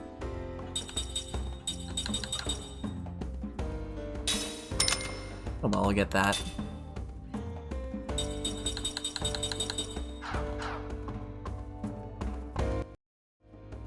Wrong button. Let's see, let's ring assembly. Poison ring. Fear ring, anger ring.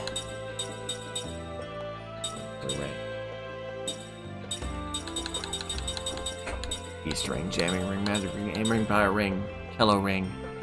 Need Kello oil for that. Let's see. Kello lens. Can I buy Kello oil from the shop?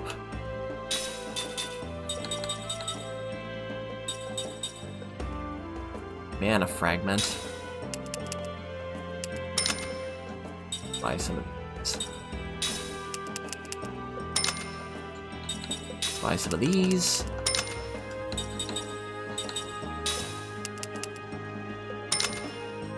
Just use up most of my money.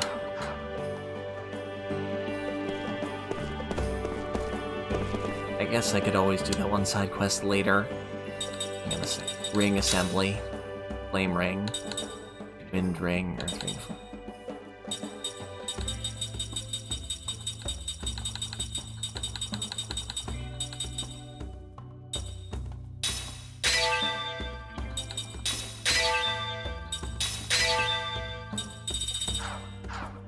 Alright, I think it's explored elsewhere.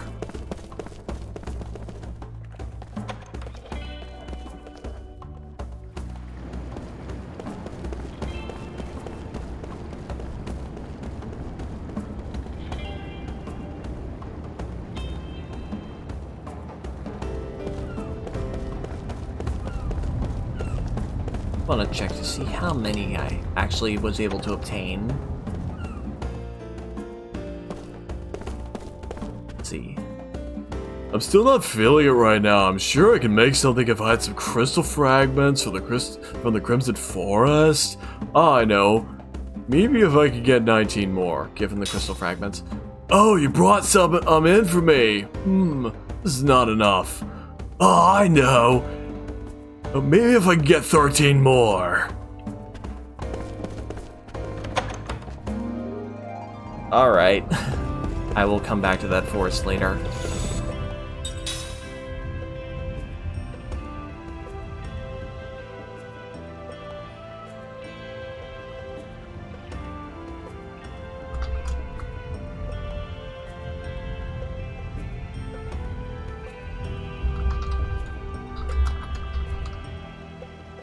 Just writing it down so I don't forget.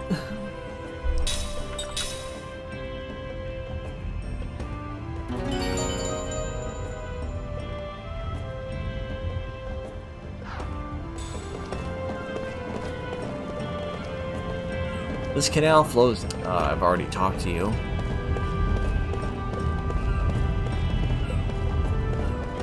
Take in the view. You again, huh? I better not catch you loitering. Oh yeah, basically, in this kingdom, the queen has given us her pardon, but it's really the captain of the guard who's in control. So yeah, those guards are jerks to you. I cast a fishing line for the first time in many years, but I guess my skills have left me. The fish talk off with my rod. There's no point in getting angry at fish. I guess I'll spend the rest of the day taking in the sun.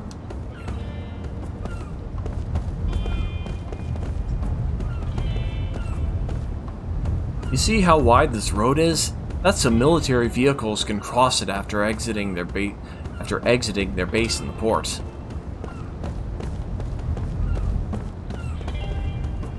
I don't see any children around. I guess they found some secret hideout to play in again.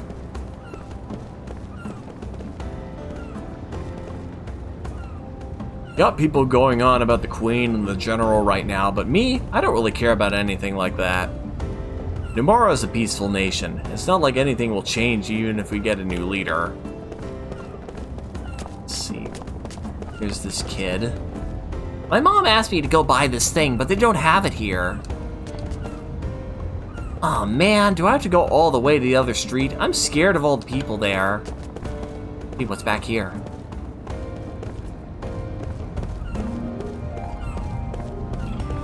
Ooh, there's a chest. Oh, someone has set up a camp. Oh, can I not open that? There's like somebody is camped out under the bridge. Seems like it's a bit unstable, these planks just kind of floating like this.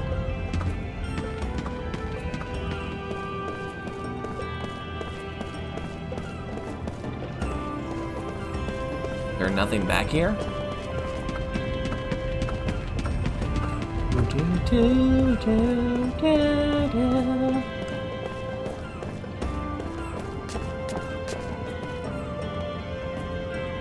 Oh, is this gonna be another memory? Let's see. That's why we hid the treasure in. Yeah! Agreed. Whoa! Who are you guys? You want to join our club? Club? Grown-ups aren't allowed usually, but if you insist, we can put you through the initiation trial. Take the trial. Alright, find our treasure and bring them back here. Mine is a red balloon and it's hidden near something of the same color. Mine's a model of a gondola. I put it right next to something that looks just like it. Think you can find it? Mine is a doll with a dress. She loves to go shopping down this road. If you can find them, bring them back here. Okay, I guess we're going on a scavenger hunt. Oh, is this the red balloon? Large balloon. So yes, it's right near a red apple tree. Or red apples. Let's see, what am I looking for? Red gondola. This must be it. Oh. Model of a gondola. This is surprisingly easy. Hey, kid. Get out of my way, kid. Move.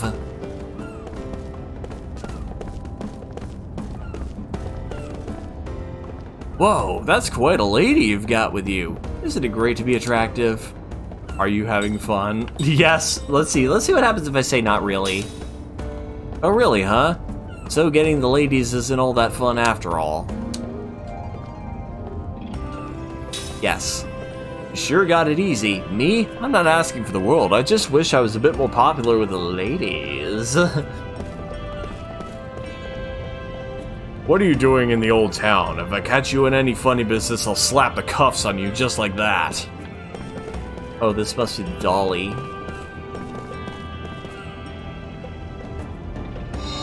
Doll in a dress. Okay, kids, I did your stupid initiation. Ah, my gondola model. Guess that was too easy for you.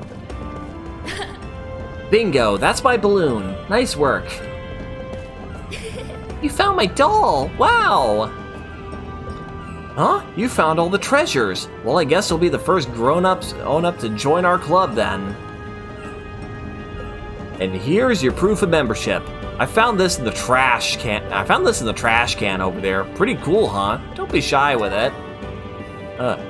Oh, Kololan earrings. Does that... The equip. Let's see, come on. Let's see, the Kalolan grants immunity. Yes, I want that. Thank you.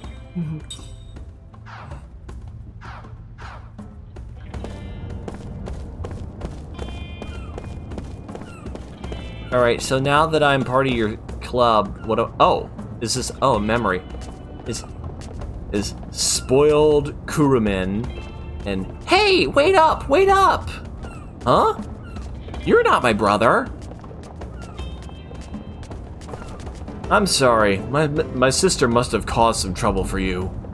Look, you're gonna get lost if you keep that up. I told you to wait while I get at you the balloon, didn't I? Oh, great. Oh, another memory. So yes, another depressing short story. Although, actually, the last one, even though the story of Alex and Mina ended tragically for them, the way that story ended is very optimistic for their descendants, because things turned out quite well for them. Kaim recalls a memory that was locked deep within his heart. A dream has been revealed. Alright, into dramatic reading mode. Don't forget me now, you hear? Brother dear. The cries come from behind as he wades through post town's crowds. At first, Kaim does not realize that the person is addressing him. He walks on in search of logic for the night, but the cries come again, all but clinging to him. Brother dear, big brother. This is puzzling. He last visited the town 80 years ago. There can't be anyone here who knows him. Wait, big brother, don't go! His puzzlement begins to take on an eerie edge. For the voice addressing him as big brother could only belong to an old woman. Without letting his guard down, he turns slowly. Just as he thought, it is an old woman, dressed in the clothing of a young girl. The tiny old woman is looking straight at Kaim with a bright smile on her face. I think you may have the wrong person, he says, allowing his discomfort to show. No, I don't, she says with a big shake of the head and an expanding smile. You're big brother Kaim. What? What's wrong, Kaim? Did you forget me? Oh, well, I mean... He can't place her.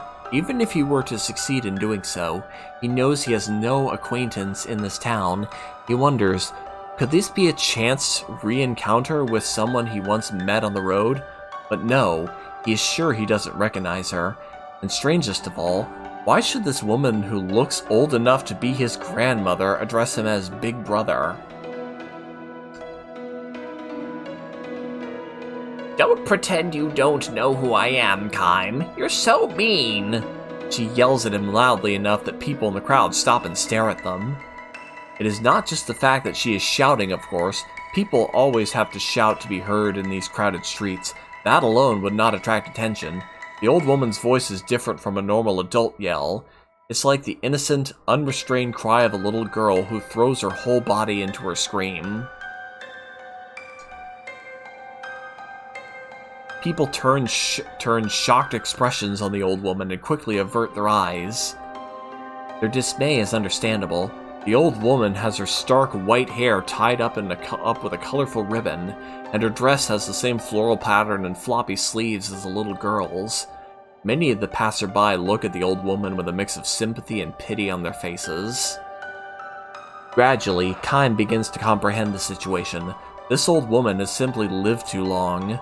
This is why the past, locked away in her memory, has become realer to her than the reality before her eyes. A middle-aged passerby tugs at Kaim's elbow.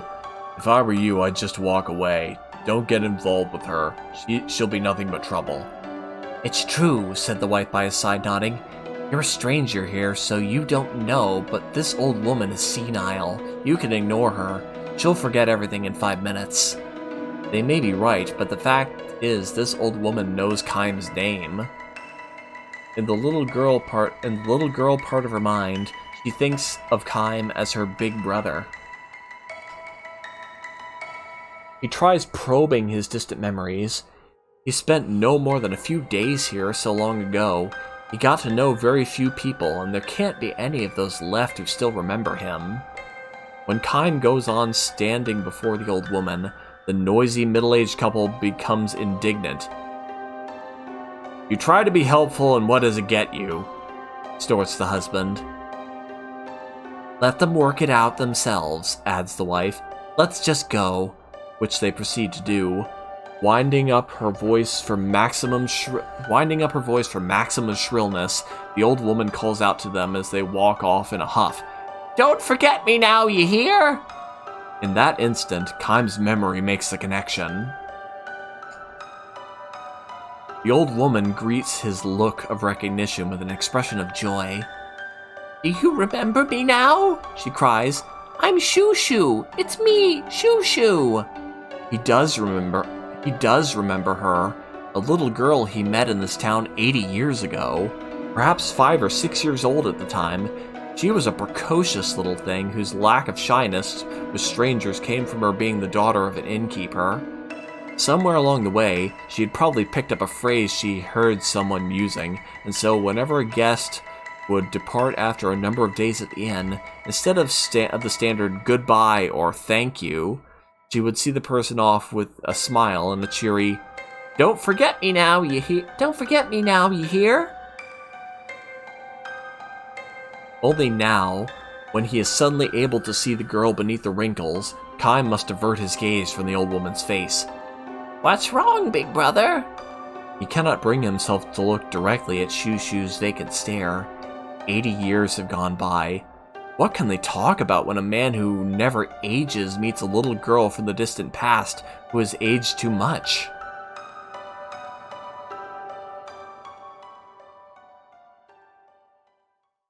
Let me through here, please. Sorry, let me through here, please. Forcing his way through the crowd, a young man rushes up to where Shoo-Shoo and Kaim are standing. Great-grandmother! How often do I have to ask you not to go out without telling me? After scolding the old woman, he turns to Kaim with an apologetic bow.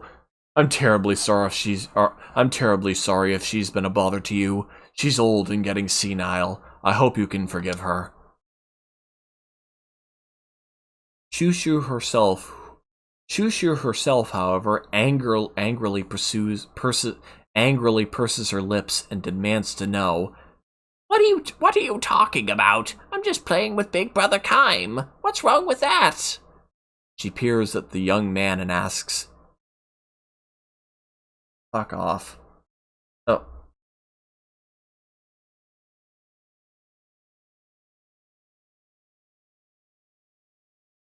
That was weird. It just kind of died, then went back again. A bit of a hiccup. Things seem fine now.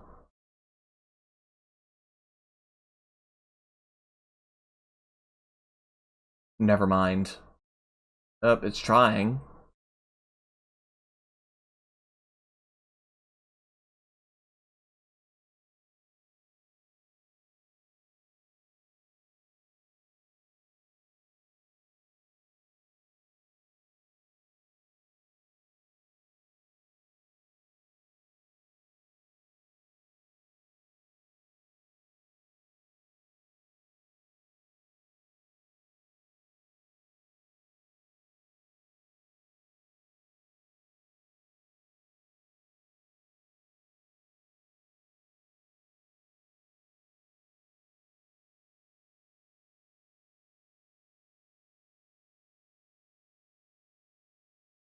Alright, seems like the internet had a bit of a hiccup. Not sure what happened, but I'm gonna try this again.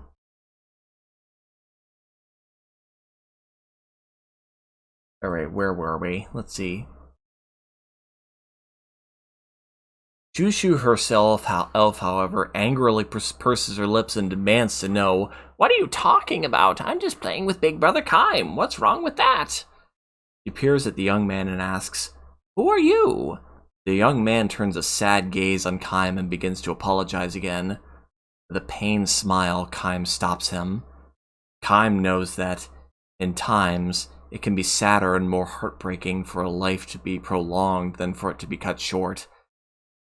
Sad and heartbreaking though a life may be, however, no one has the right to trample on it.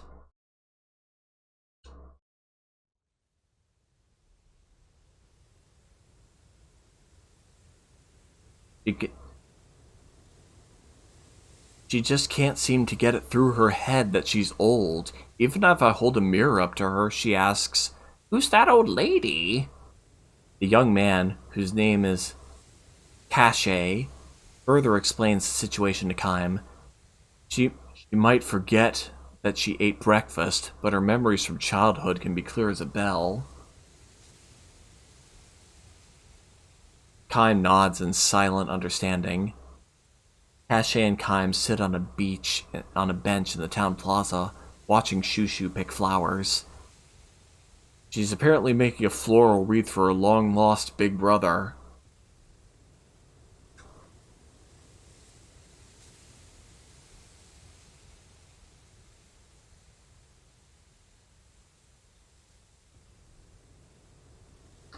But really, sir, do you have time for this? Weren't you in a hurry to get somewhere? No, I'm fine, don't worry. Thanks very much. He smiles for the first time and says, I haven't seen her this happy in ages. The young man seems convinced that his great-grandmother has encountered in Kaim a person who resembles someone she knew as a child. Kaim allows him this.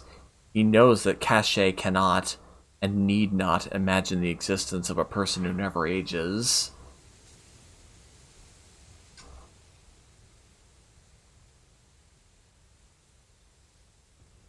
Her health has really deteriorated lately. Whenever she runs a fever, we wonder if this is going to be the end of her, and we prepare for the worst.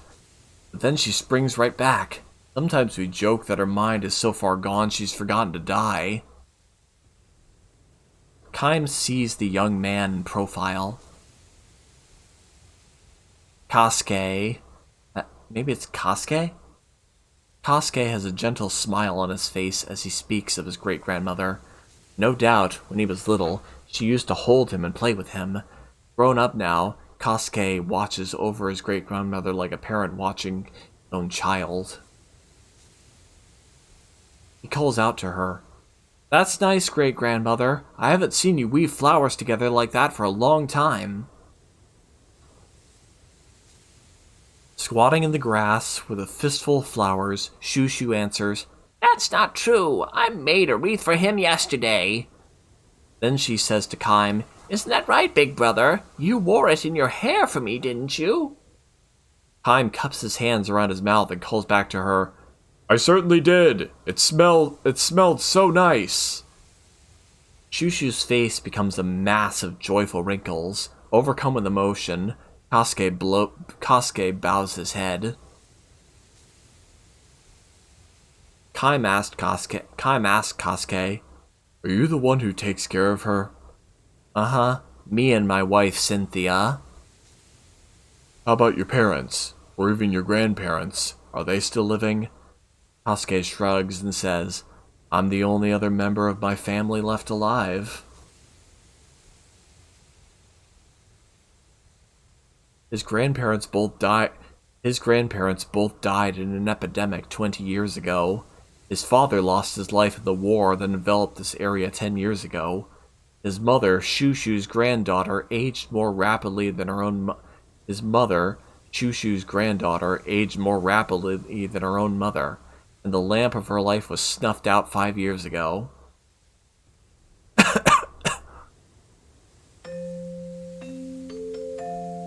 So my great-grandmother has had to keep holding funerals over the years for her children and grandchildren.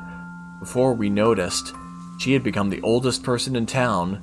Must be lonely living that way. "I'm sure," answers Kaim. It might even be a kindness of the gods to let people fade out mentally when they've lived too long. At least that's how I've come to see it lately. You would think she would feel lonely to be left behind that way, but she's not lonely at all. To live long means you have a lot of memories. Maybe it's not such a bad thing to live in the world of your memories during the last days of your life.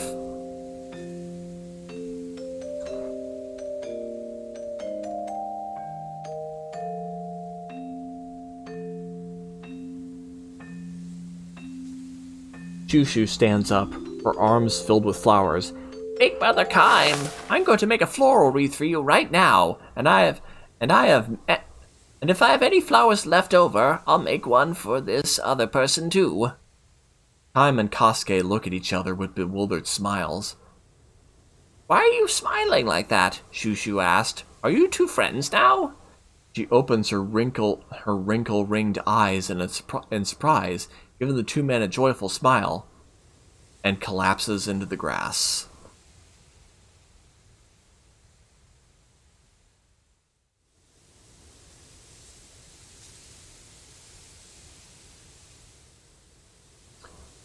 Kasuke starts to run for a doctor, but Kime grabs his arm and holds him back, saying, You'd better stay with her. Ironically, Kime, who can never truly know what it feels like to age, has been present for that very reason at countless deaths over the years. His experience tells him that Shushu will recover this time. His experience tells him that Shushu will not recover this time.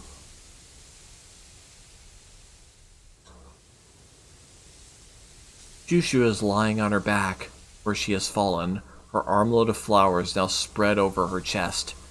Her face wears a smile. Wait a minute, Big Brother Kime. I'll make your wreath for you right away. Her mind is still lingering among her memories of the past. Will she stay like this to the very end? Keep fighting, great-grandmother. Don't let go. Kasuke clings to her hand, tearfully shouting encouragement, but she may not even realize that this is her own great-grandson. It's me, great-grandmother. It's me, Kasuke. You haven't forgotten me, have you? I bathed you last night. You knew who I was then, didn't you? Kasuke appeals to her with all his might, but Shushu, a girlish smile on her lips, departing for that distant world.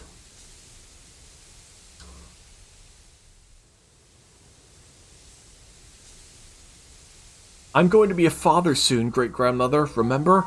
I told you last night. Cynthia has a baby inside.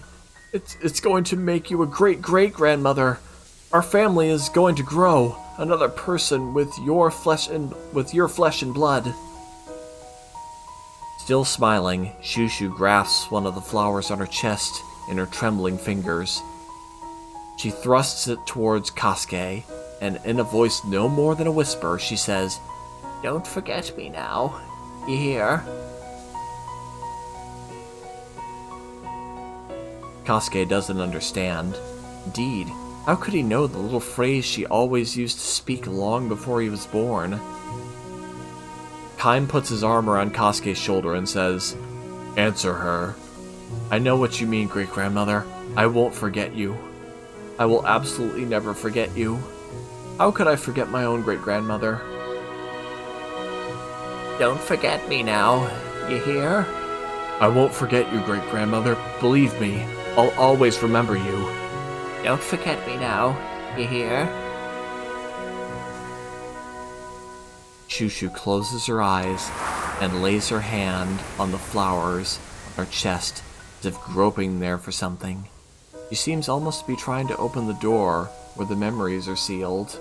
A soft breeze moves over her. The flowers adorning her chest dance in the wind along with the memories. Surely, among these memories is the Kime of 80 years ago.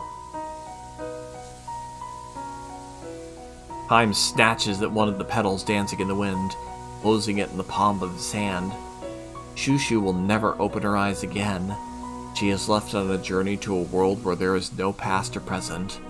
The only ones she has left behind are Kime, who will go on living forever, and Kasuke, who was about to welcome a new life into the world. Clinging to her corpse, Kasuke raises his tear-stained face to look at Kaim. "Thank you so much," he says to Kaim the Traveler. "Thanks to you, my great-grandmother was so happy to be picking flowers at the very end." "No, it wasn't thanks to me," Kaim says. He closes his fist on the petal in his hand and says to Kasuke, "I'm sure if she had made a wreath, you would have given it to your sweet new baby." Kasuke slyly cocks his head and mutters, "I hope you're right." But then, smiling through his tears, he declares, "I'm sure you are." "About that promise you made to her. Be good, and don't forget her." "No, of course not. People go on living as long as they remain in someone's memory." With these words, people go on living as long as they remain in someone's memories. With these words, Kaim begins to walk slowly away. Behind him, he hears Shushu's voice. "Don't forget me now, big brother Kaim. You hear?" It is the voice of the little girl from 80 years ago, ringing ever clear, sweet and innocent, declaring farewell to the man who will travel life forever. End.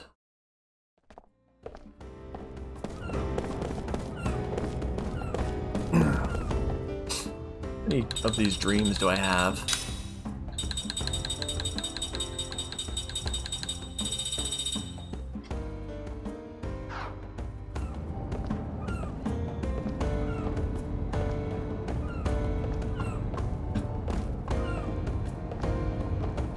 Whoa, that's quite a late. Oh, I've already talked to you.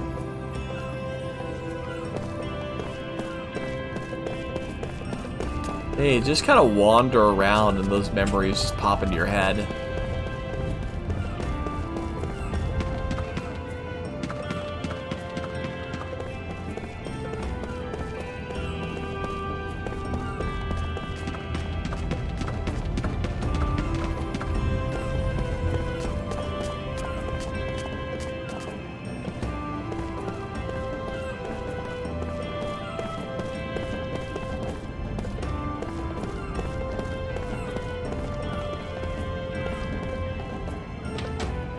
Another house.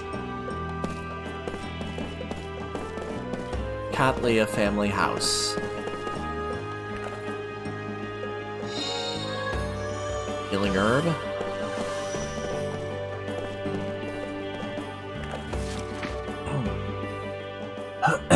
The Brave Little Boy, Part 1. Once there was a little boy who was very brave. He was also very well behaved, so all his family loved him very much. In a nearby mountain, there was an evil monster who liked to cause trouble for the people in town, ruining their crops and kidnapping their children. He was strong, his fangs were sharp, and his body was covered with tough scales, so none of the soldiers in the land were strong enough to defeat him. One day, the brave little boy saw how distressed the townspeople were.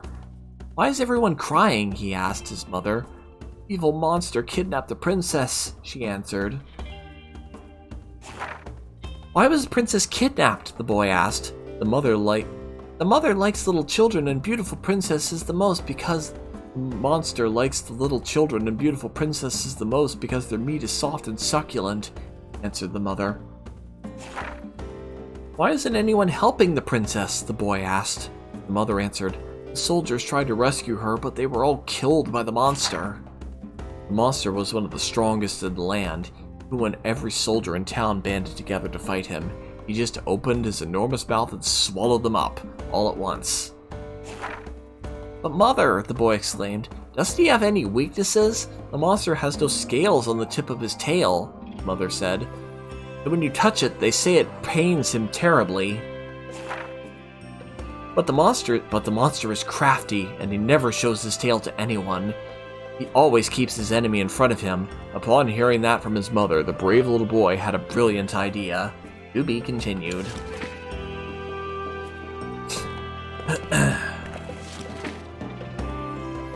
Brave Little Boy, Part 2. Sneaking out of town one day, the brave little boy was spotted by his friend, the little bird. Where are you going? The monster is ahead and it's dangerous. That's exactly what I need your help with. Could you go to the other side of the mountain and peck the monster on the head for me? You're small, and you can do it while flying. The bird perched on the little boy's shoulder. All right. You're my friend, so I'll help you. The boy and the bird climbed the mountain. The bones of the monster's victims were scattered across the mountainside, and the monster's fearsome bellow grew louder and louder. Here we go, said the bird as it took off, and the boy collected some sharp, pointed stones and put them in his pocket. As he approached the mountaintop, the boy saw the gigantic monster. He sat still and waited silently until, from the other side of the mountain, he saw the bird shoot down like an arrow and peck the monster's head with his sharp beak. The monster, surprised, turned around and tried to swallow the impertinent little bird. Just then, the boy lunged at the monster, exposing the monster's exposed tail, and drove his sharp stone deep into the soft flesh of the beast. The monster flailed about in pain, but the boy held on to his tail, refusing to let go. One by one, he plunged all the sharp stones from his pocket into the monster's tail. Eventually, it proved to be too much for the mighty beast. With a mighty thump, he fell to the ground. The brave little boy found the kidnapped princess and returned home to his mother. The brave little boy married the princess, and his bird friend was awarded all the bread crusts he could eat. And they all lived happily ever after. The end. A good, uplifting story. Fairy tale. Let's see, examine.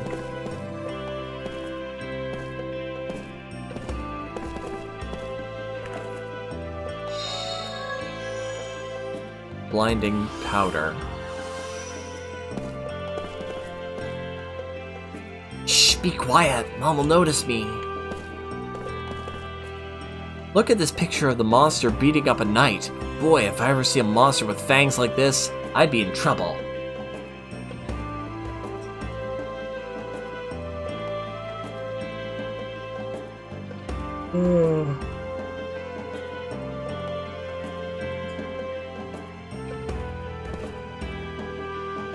Mom said that kids shouldn't touch the bookshelf. If we broke or messed up anything, she'd get mad at us again. Oh, I'm not scared of a picture of monsters or anything. It's just that Mom will get angry.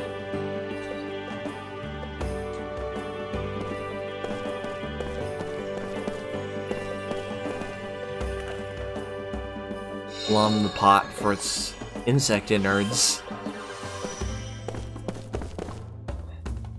Having two children is just making my head spin. They haven't started arguing with each other yet today, but the day's still young.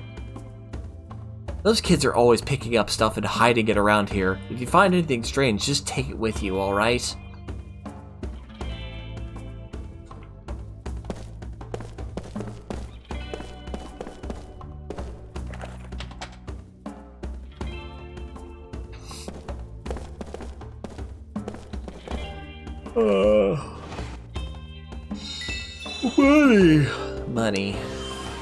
Money, lots of money in a rich man's world. I guess I can't open that chest of drawers for whatever reason.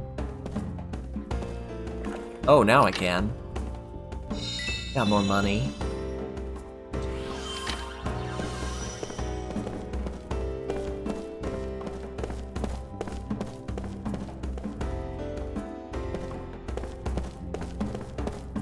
Alright.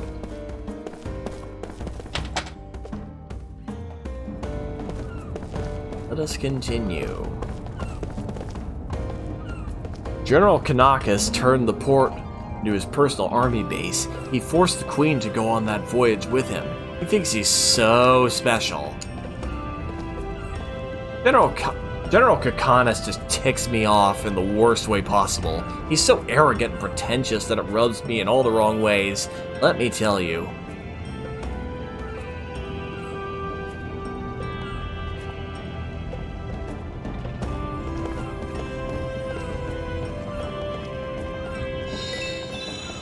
more money.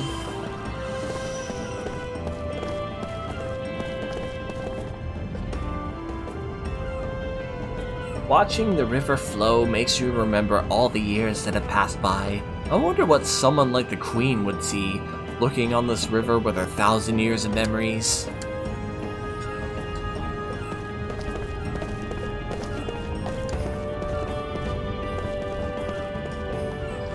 This old boy hasn't been feeling well lately, and he starts sulking over the littlest things.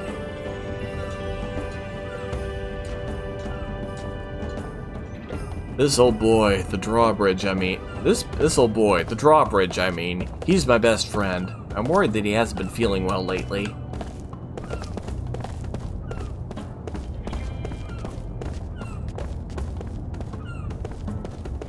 Examine.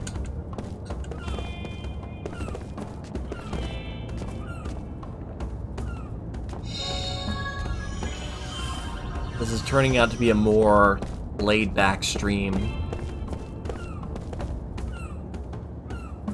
I'm gonna try and make a bit of story progress by the end, I swear. That old man over there is a weirdo. He loves that drawbridge more than anybody else.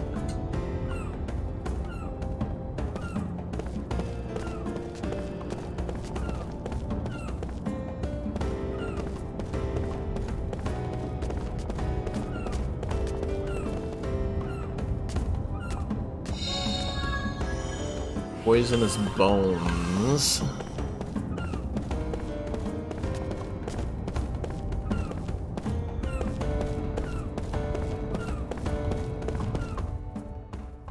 See if I can craft any rings. Buy a ring. Inflicts significant damage on organic enemies.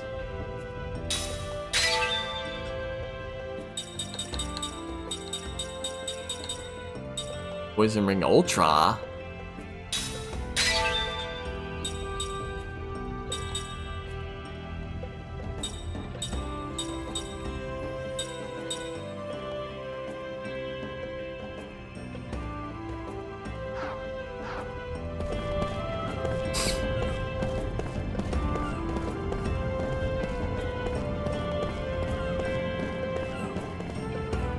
What's in here?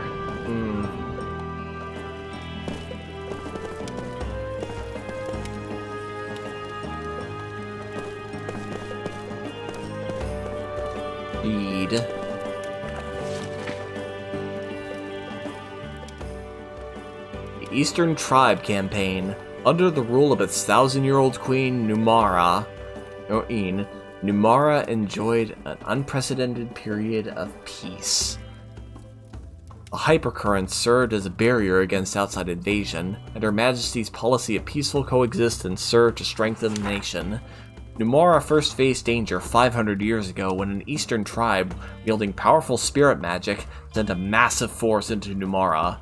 The army entered from the southwest, clashing with our forces in a fierce battle in the lush forest that covers the region.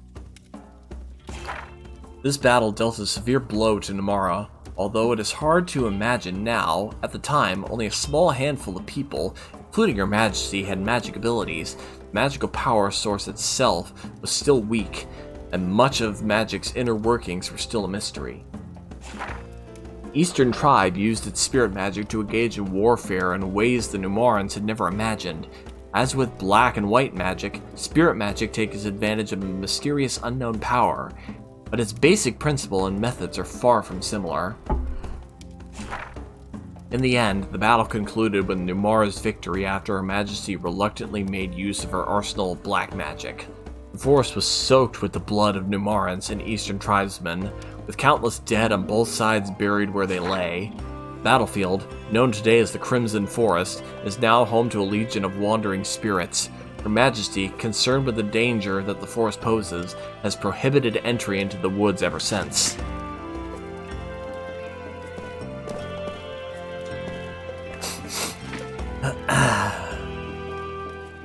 Great snacks for kids. Sweet, fluffy, steamed cakes are a hit among children everywhere. Add in some fruit for a novel delight. Ingredients: eggs, milk, sugar, flour, 1 teaspoon baking powder, pinch of salt, fruits, as many as you like. First, sift the flour and baking powder, mix the eggs, milk, sugar, and salt in a bowl and beat well, then blend in the sifted flour and baking powder. Cut the fruit into small pieces and work into the mix, leaving a small amount to decorate the finished cake later. Put the mix into molds and place into the steamer.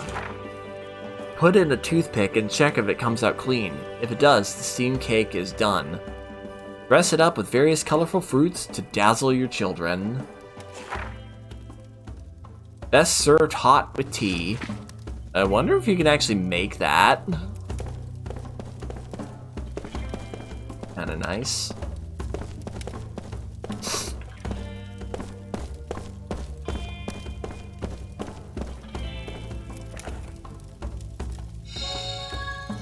Mana herb obtained.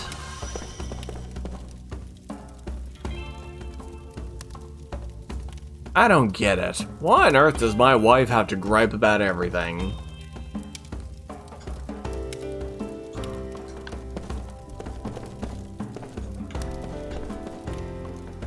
My daughter-in-law is such a cruel individual. She hasn't stopped by for years.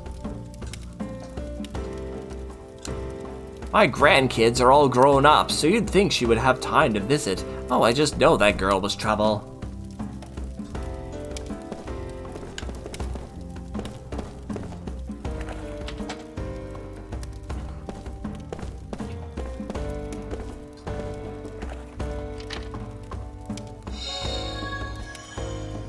Flare bomb.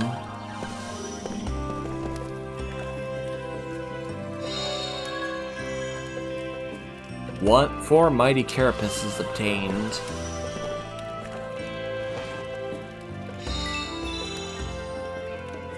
$10G obtained.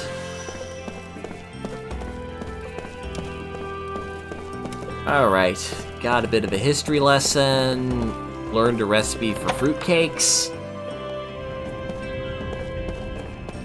See what else. Hello, sir. Military port is up ahead. You don't have any business there. Get going. What a jerk.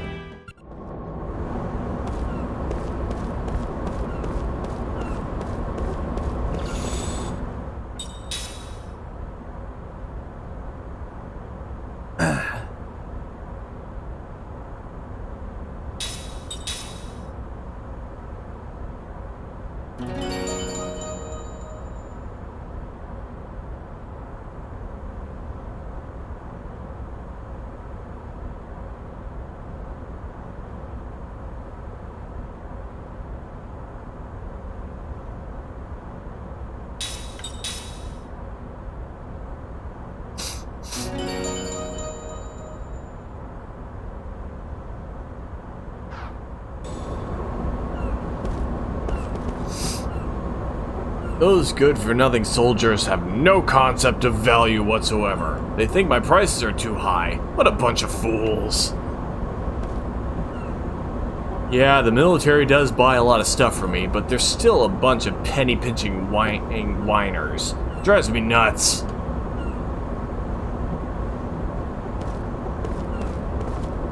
Hey, no entry. Can't you see the gate? It's closed. No, at least I won't have to hear the general's angry shouting for a while. What should we do now that we've docked? Want to go somewhere or to get some good eats?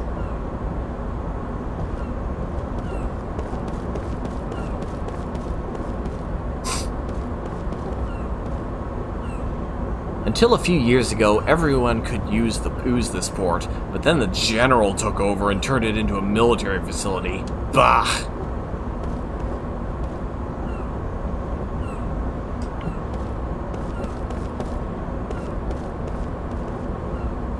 This place used to be a civilian harbor, bustling with fishing boats and merchant ships. Now it's just a bunch of ugly gunships and swaggering soldiers on watch. I can't bear to see what's happened to this place.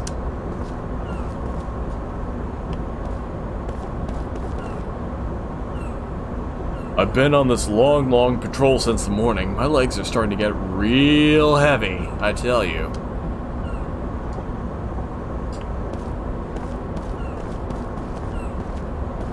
That General Kakanis is a real pain in the butt.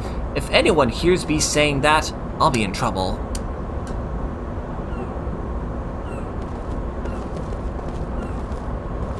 Things were quiet lately with that general gone, but now that he's back, things are all tensed up again.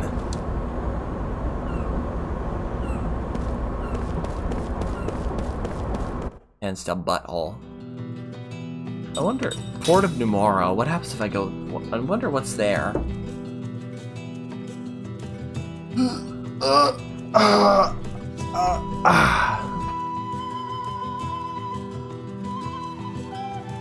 Port of Numara.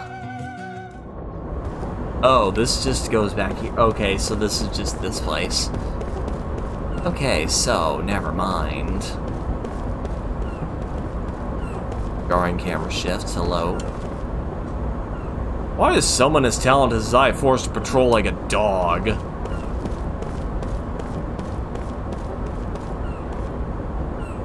Even though the Queen seems like she's trying hard, this place hasn't seen any progress for 30 years. 30 years ago, the Queen turned the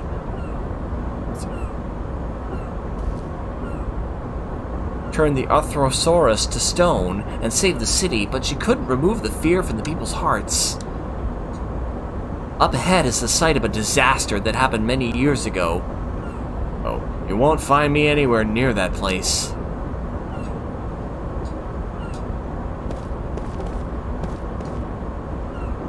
Can you see that giant stone monument up ahead? It's called the Arthrosaurus, the monster that almost wiped out Numara long ago.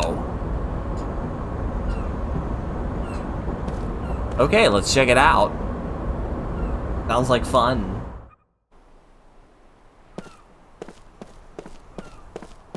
Oh, these are like, it's like ruins.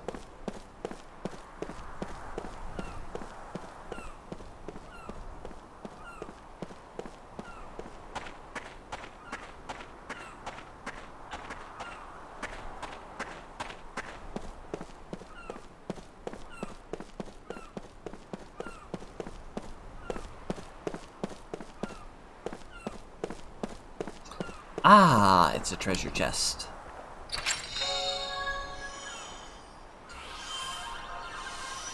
Oh, I am hungry.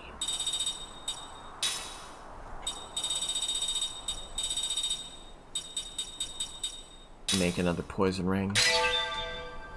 Just in case.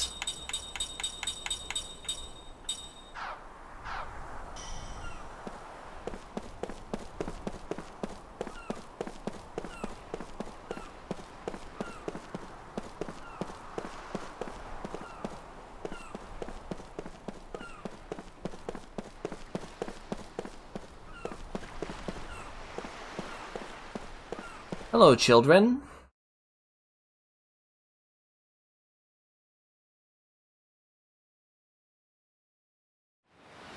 Wow, that's an unusual color for a flower. Whoa, no kidding. Girls like flowers. Hey, mind letting me have one? Ow! Don't pick 'em! Hey, you little brat. Next time, say that before you hit someone. You got that, kid? Shut up, you old geezer. Oh, Geezer. ooh, you got him. Oh, I'm going home. Did you plant these flowers? Nuh-uh. They're just flowers that grow around here. Mom says they're really rare. What are they called again? Tender flora. Yeah, what he said. Mom loves these flowers. They never wilt. She says they make people happy, too. Mom feels sorry for them since they're so pretty. And people just pick them whenever they want. You know, I bet there are lots of people out there who would pick a flower if they knew it could make them happy. It's because they're growing here that makes you happy. You're right. You know, if you leave them here, then they can make everyone happy. You're the only one who's ever said that. You must be a good person. Well, thank you. What's your name? I'm Cook, and this is my little brother, Mac. Cook and Mac. Gotcha. I'm Seth. Nice to meet you. kind? Kind. Hey, snap out of it, buddy. Cut it out. We're pals now, right? Hey, you're giving me that look again. They were blooming What? back then. Back what? Back then? Back when? Oh, these the soldiers, they're assholes.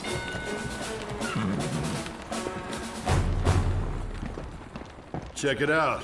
It's those prisoners the Queen just released. Yes, this looks suspicious. What are you characters up to? We're just looking at the Stay flowers. back. Watch out for the flowers, please. Flowers? Hey, if you want to pick a fight, do it someplace else. Hey, those are tender flora. You know, the ones that'll make you happy. Oh, I've heard good things about them. You're thinking about your girl, aren't you? Yeah, if I bring her these flowers, getting her in the sack would be a snap. I am on the same wavelength with that guy. Hey, let me get some of that action. Don't even go there, Jansen. Jansen, not now. You can't have them. What's with you, kid? Out of my way! Cook, are you okay? Yeah. Real mature there, picking on a kid. Uh-oh. Not on the same wavelength Yeah. anymore, is he? Listen up, losers. The Numaran military has the right to seize anything that grows on Numaran soil, including those flowers. It's just bastards. a bunch of flowers. It's silly to pick a fight over something so small. What's with you? Out of the way, kid. It's no big deal. I'm just gonna take 2 or 3. No, What's with you, kid? I can't hear you. I said no. Who voices this I kid? He still sounds can't hear familiar. you. Oh, how cute! Hey, check out the tough guy. I'm not moving. You're just a bunch of bullies. Hey! Crap! Oh wow, he really scared the horses.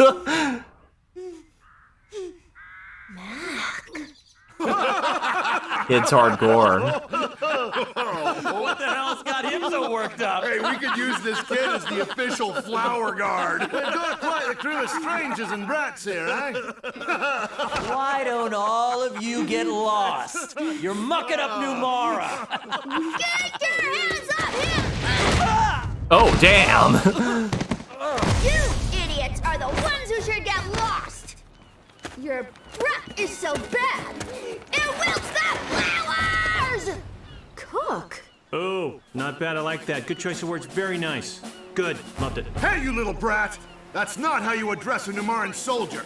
Just because you're a kid doesn't mean you can get away with stuff like that. Well, this escalated. And now we got a full-blown fight. God damn.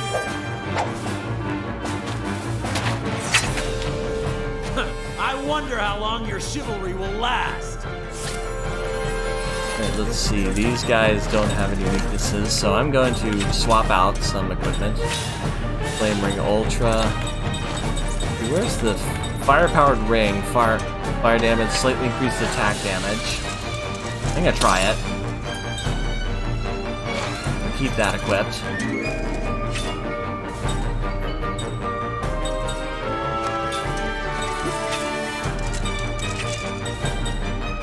Oh, I forgot, she doesn't have any magic. Let's see, what ring does she have? Earth Ring. Damning Ring, since it has mechanical enemies, attack damage, bruise. Anger Ring, so it increases chance of critical hits.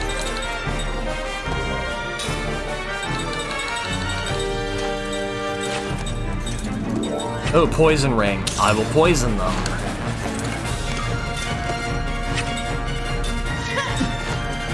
Spell. I'm gonna cast Prism. Hang on. Let's see. Wait a minute. All barricade. Increase the magic defense. All shield. All physical defense. Oh, whatever. I'll just do it.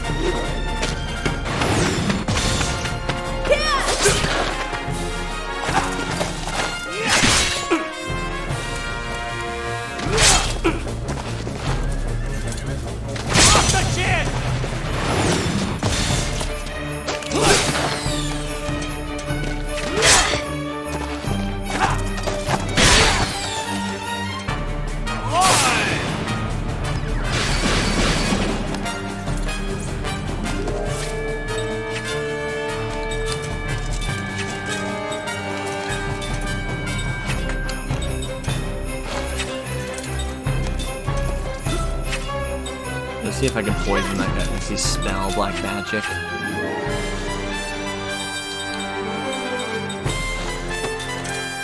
Cast flare.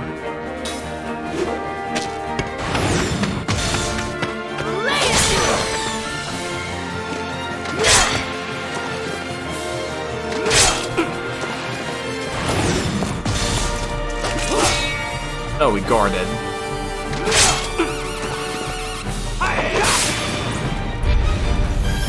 Oh, there's one down.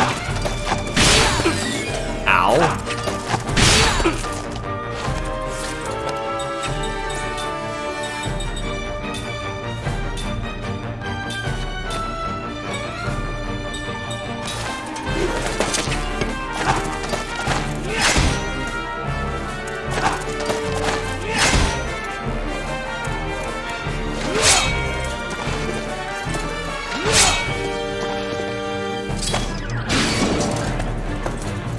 Oh, Seth is low.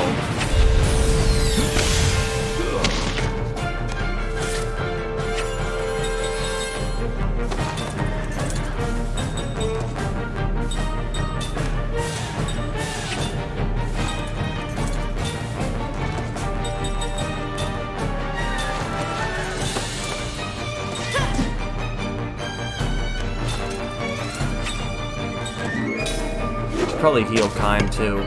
Okay.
That didn't do anything.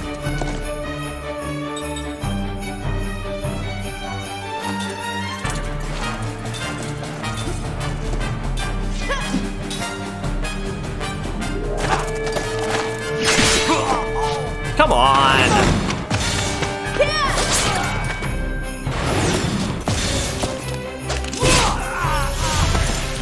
All right.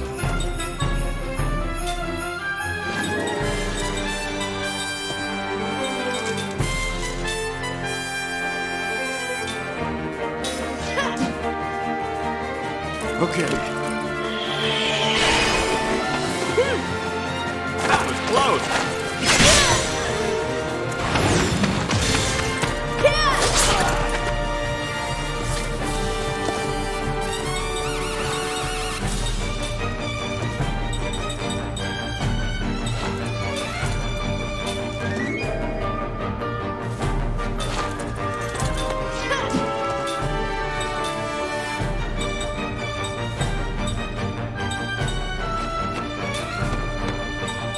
Try poisoning him. Okay.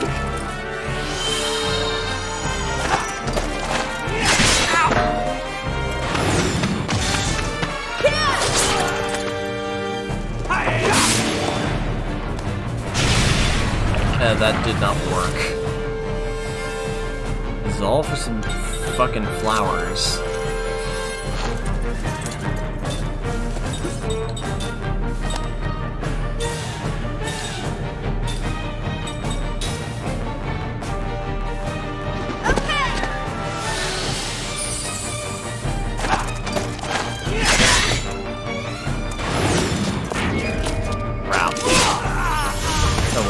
Him off.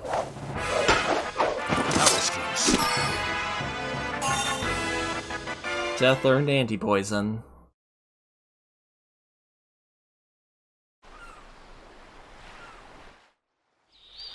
I knew they weren't ordinary travelers.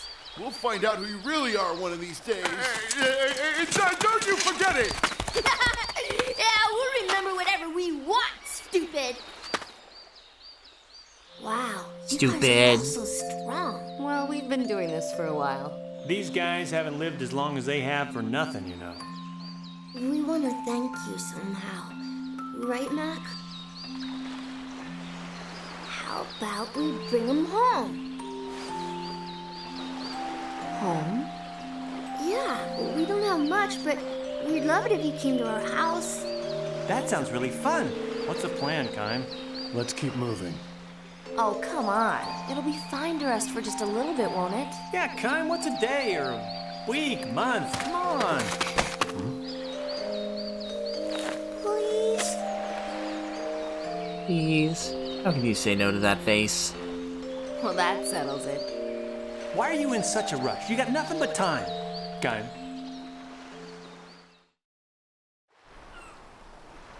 To get to our house, take this path straight down until you see the ocean, then turn left there. Our house is the one with the blue door. You can't miss it.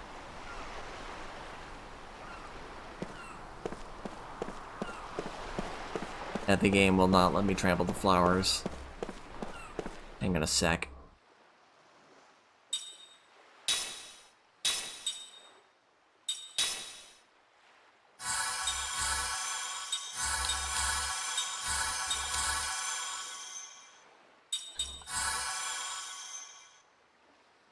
I'll just use them up. The healing herbs are better. Right, gonna check my skills.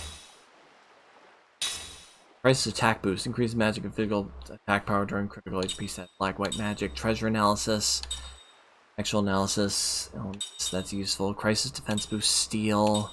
Stand ready. Recover GC when using defend while being attacked. The guard heal recovers HP when defense is used.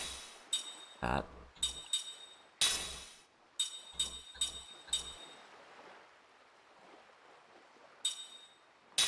Crisis defense boost, excellent. Stand ready.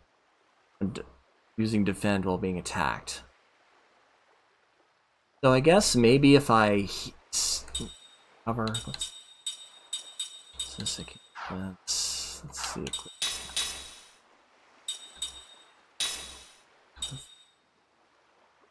But stand ready. So yeah, so let's see, both Seth and Kime have learned that ability. I'm going to put that on Jansen.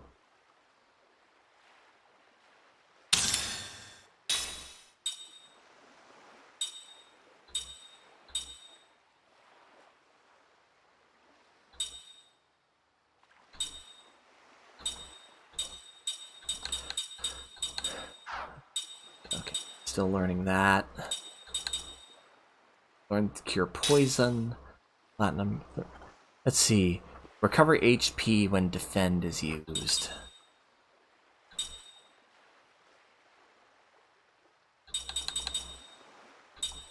Clock, sleep, paralysis, sage.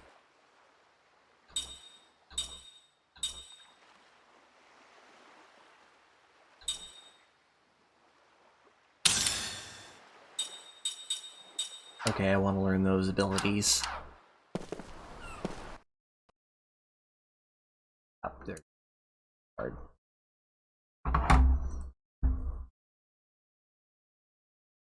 If it's not one thing, it's another.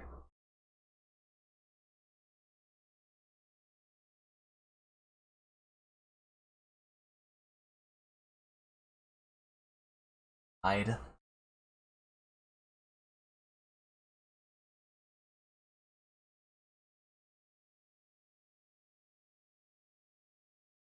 Gotta roll with the punches.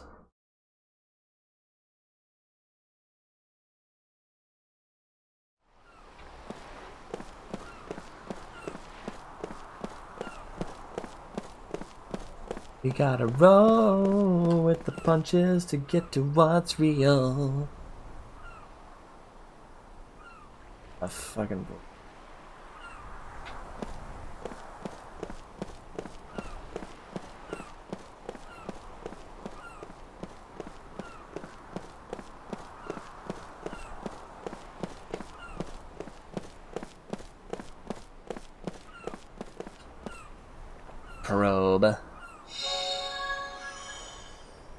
Kilo vitamin.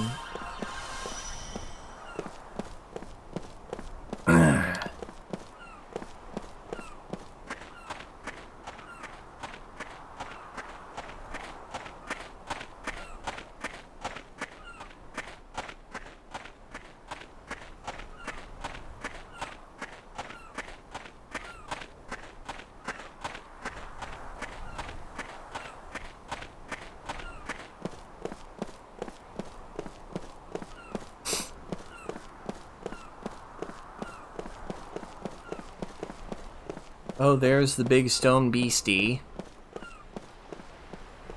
And it looks like something out of Xenoblade.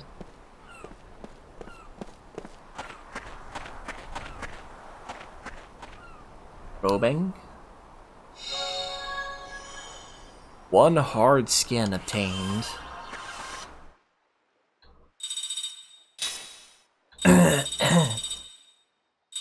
Jamming ring. Inflicts significant. Shit.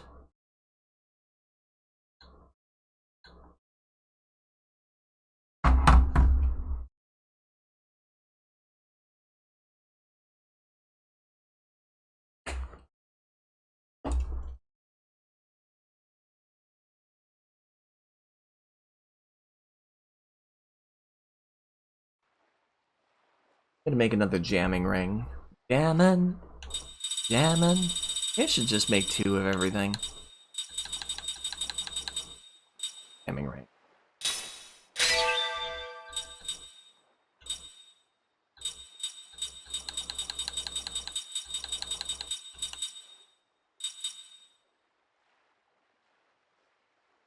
Oops.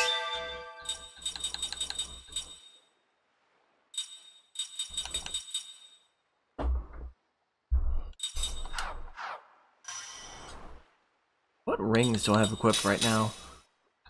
Fire-powered ring inflicts fire damage. Maybe I'll try the kilo ring, poison ring.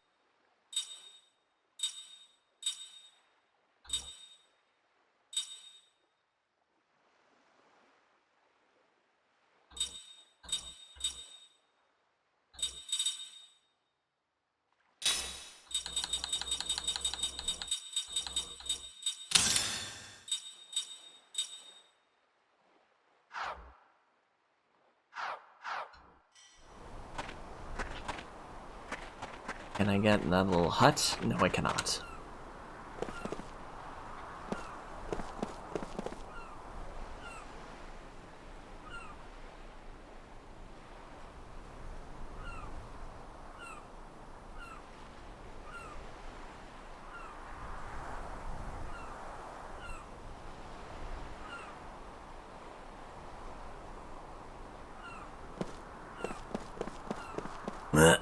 Excuse me.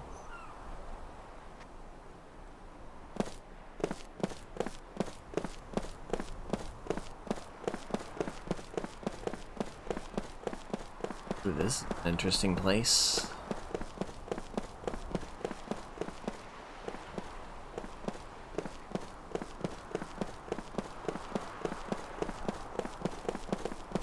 Alright, let's go this way.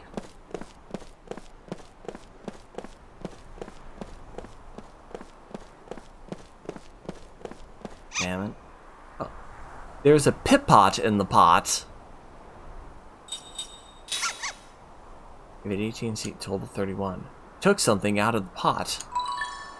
Gave you adamantus. Give you adamantus ring.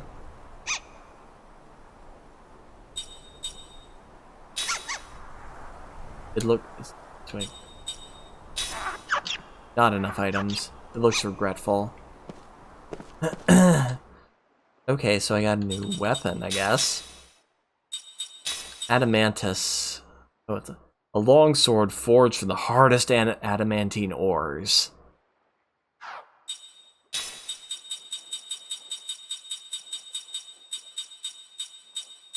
This ring inflicts water damage. Biokiller inflict all that of enemy MP.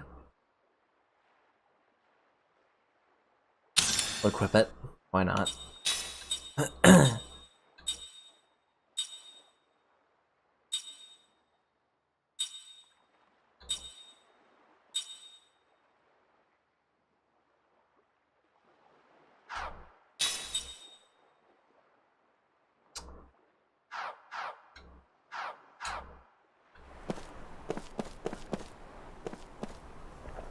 Check in the pots. Another seed. Excuse me. The pot.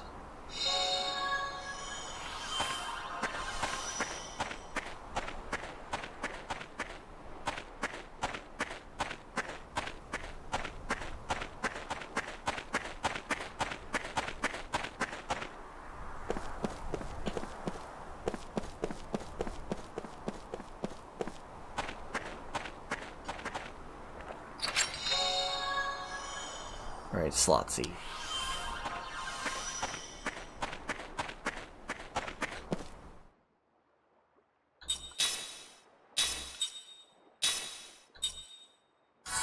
Use it on Seth.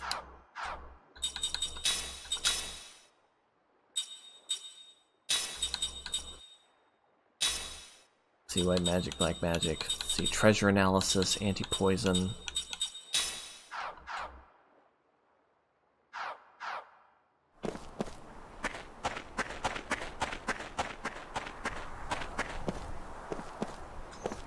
Alright, let's go visit.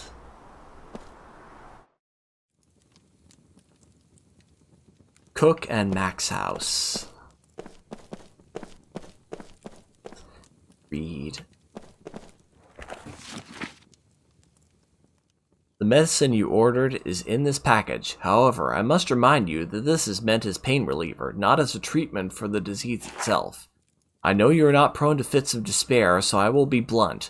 With your illness as such an advanced stage, treatment with conventional medicine will be difficult. I sincerely recommend you visit a doctor at least once. If you ask Her Majesty, I'm sure she will procure a talented sorcerer to suit your interest. Please take advantage of it. You must think about the children. Furthermore, I have my doubts about living in Ghost Town, that living in Ghost Town is the best thing for your health right now. I heard that you're keeping up the house after your husband's death, but you must consider the needs of the living first. Do you have any family you can call upon? I hope you can have the best treatment, have the treatment you need. Best regards.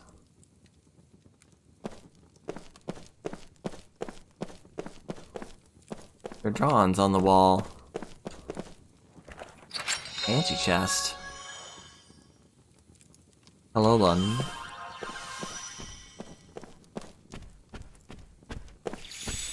Save point. Who can open this? Money. 1 gold.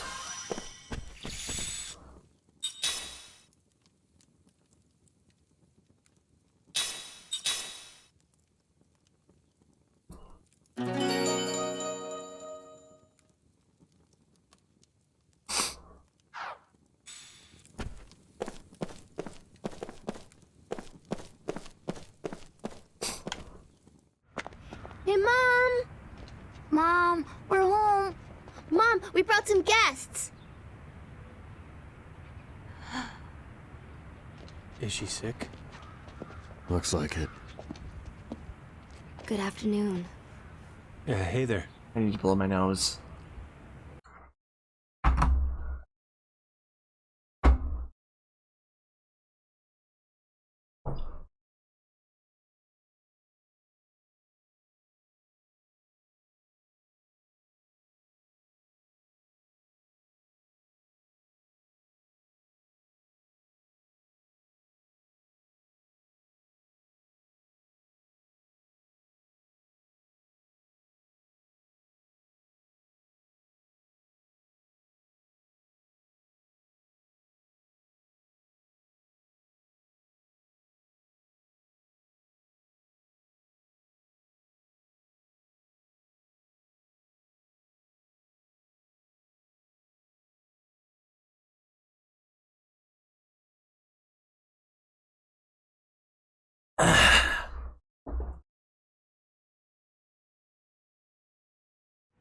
These people are from Ura. They protected the Tender Flora from these stupid soldiers, didn't they? The flowers.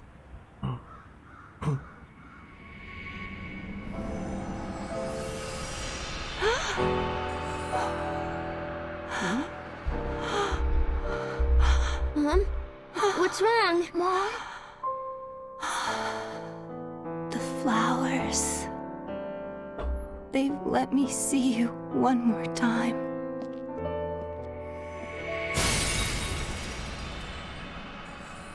It's memories.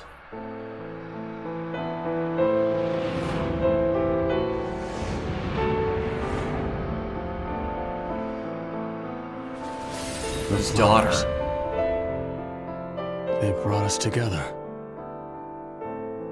Oh, Father. Father? What? Father? Liram, is that you?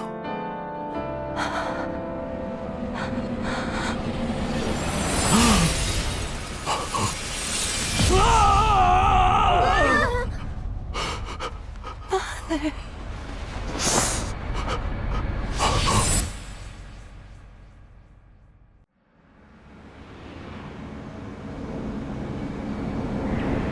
It's him, the wizard.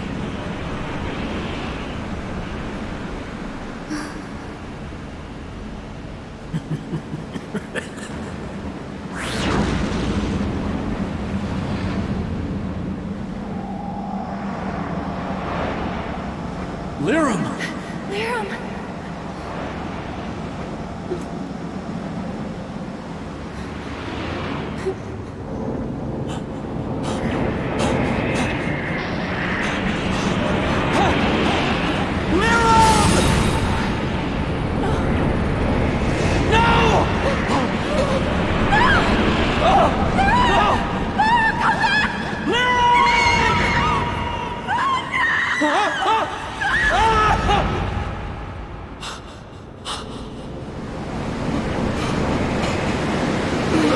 I wonder how, like, this is all gonna, like... I mean, obviously this wizard has been screwing with us. I wonder, like... You survived. Kime, your memories.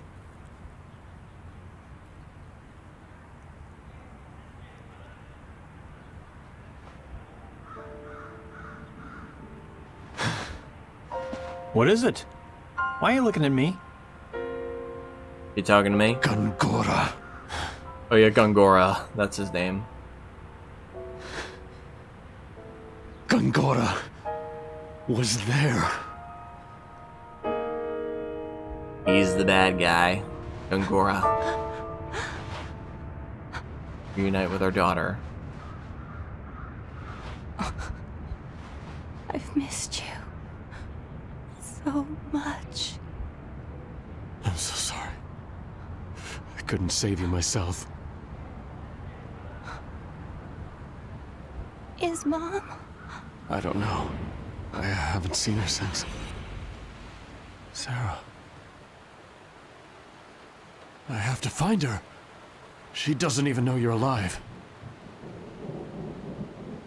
I don't have much time. Cook. Mac. Come here.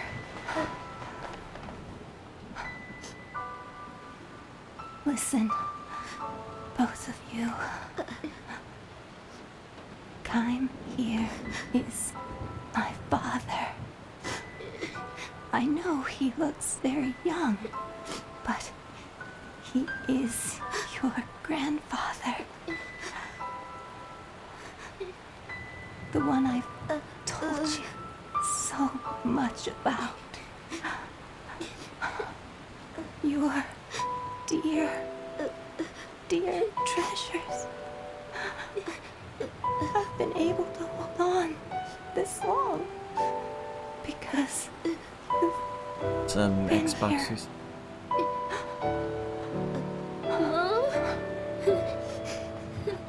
Father,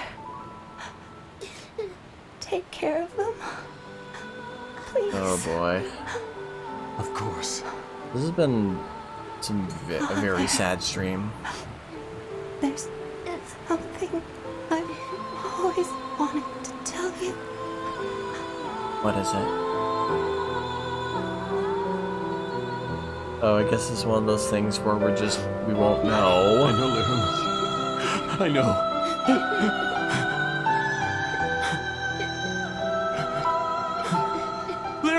Mom! Mom! I'm glad. So very glad. I could see you once more.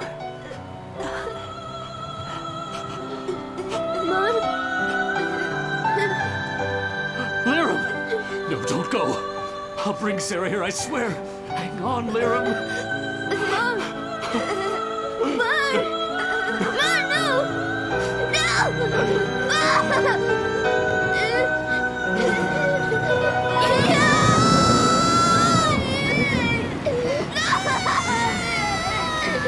Wake up!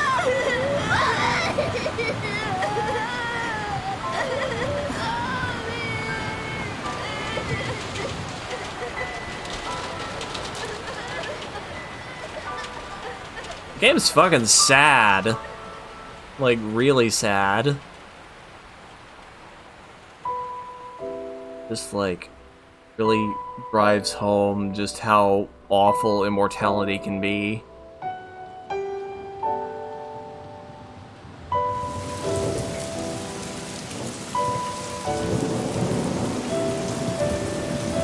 The amphitheater in the sky. Okay, we're back to the former crown prince. Oh, we're playing as him now.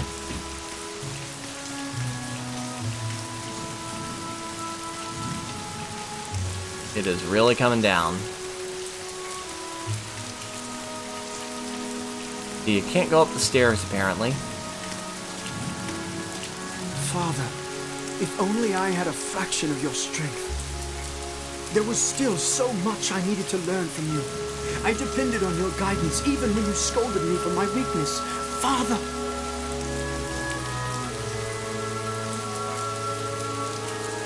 Oh, it's a mud man.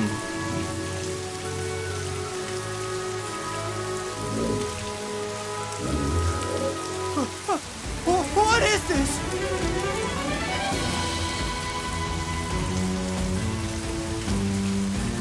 Oh, run away from the mud men. Or kill them. Stay back! Let's see, I can't flee. Let's see, skills, power hit. Inflicts a powerful and damaging attack on one enemy. Cut down. Does damage on one enemy for a row that reduces.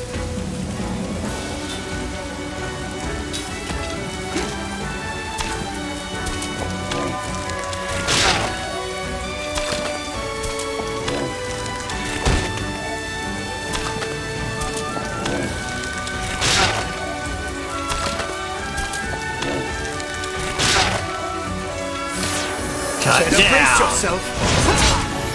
Ah, yeah. Little by little, step by step. Oh, yeah.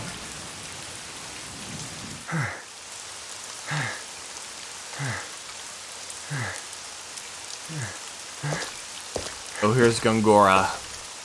Oh, no, wait, this isn't Gongora. This is the chairman. You fought rather well. I'd expect nothing less of you.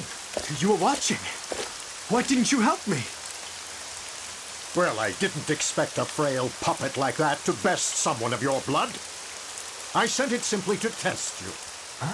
Do you understand what I'm saying? What? What? That puppet was one of your pawns? Why would you do something like that to me? Good question. Because I do not wish to see the throne restored. Throne restored? Wait, was the poison soup your doing? Chairman, answer me! Wait, what? Okay, we're fighting them now. I cannot trust Ura to the hands of an incompetent ruler!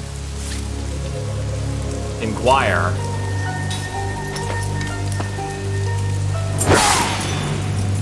Do the windy thing. That's why you tried to kill me! As long as a member of the royal family exists, dissidents will try to restore the monarchy. The royal bloodline must be extinguished. Just by being alive, you give those dissidents hope!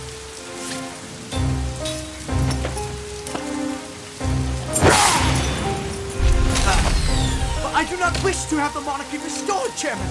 There is no reason to kill me. I will not stand for incompetence! There is only one way to atone. You must die now! Rocks is Inquire. Yeah, Inquire's. This is madness! If you are made king, Ura will fall!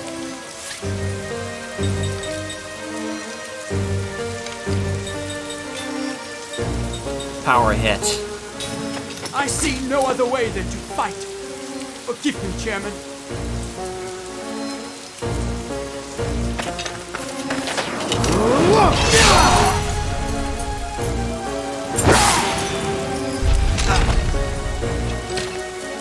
Monarchy is no longer the right choice!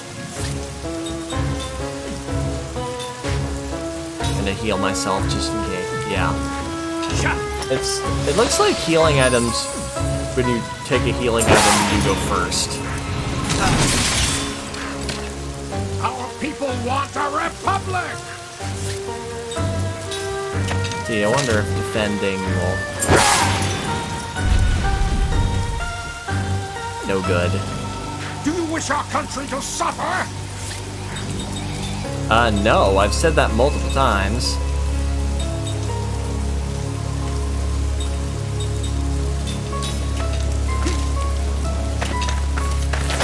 That I don't want to buy. Ooh. Oh, yeah.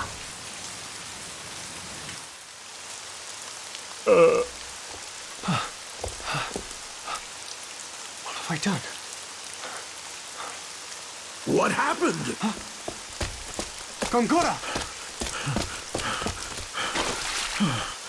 Oh, I am too late.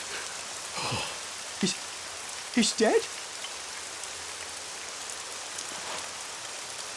That tends to happen when you cut people with swords. I had no choice. The chairman was trying to kill me. I know. I know everything. All right, let's deal with this calmly, Your Majesty. Please, don't panic.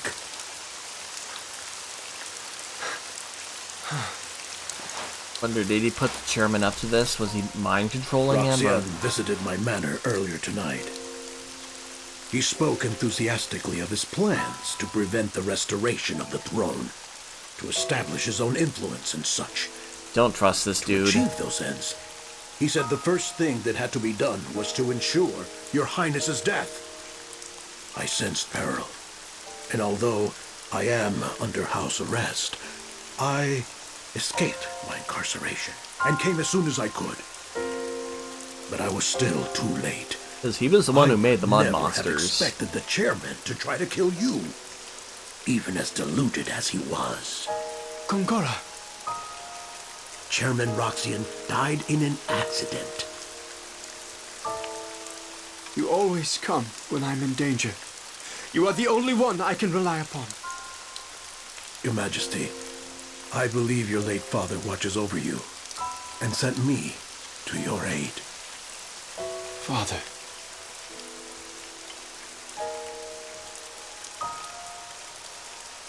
Let us go now.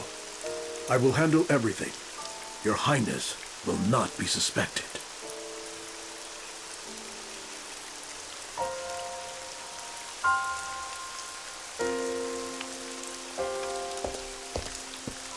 I keep getting these spam calls. I really should just tell them to stop calling me. Oh, it's a mud... Oh, that's not the chairman. It's just it's a mud monster. So he's totally manipulating this prince.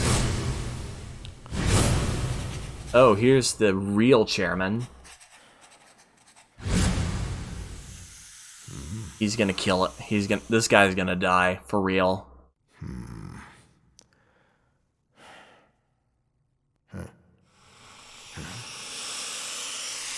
A snake? Oh god, that is a big snake.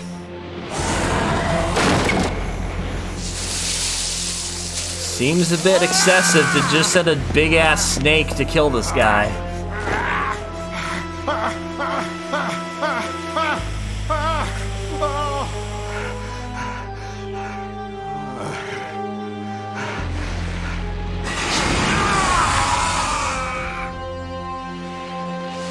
Whoa.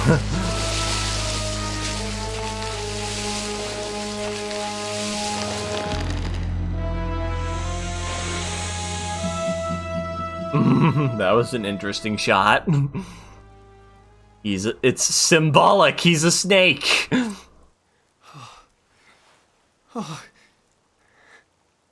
Drink this. It will calm you a bit. Just totally just manipulating him. He Right. wants him to ascend the throne. Oh! Use him as a puppet.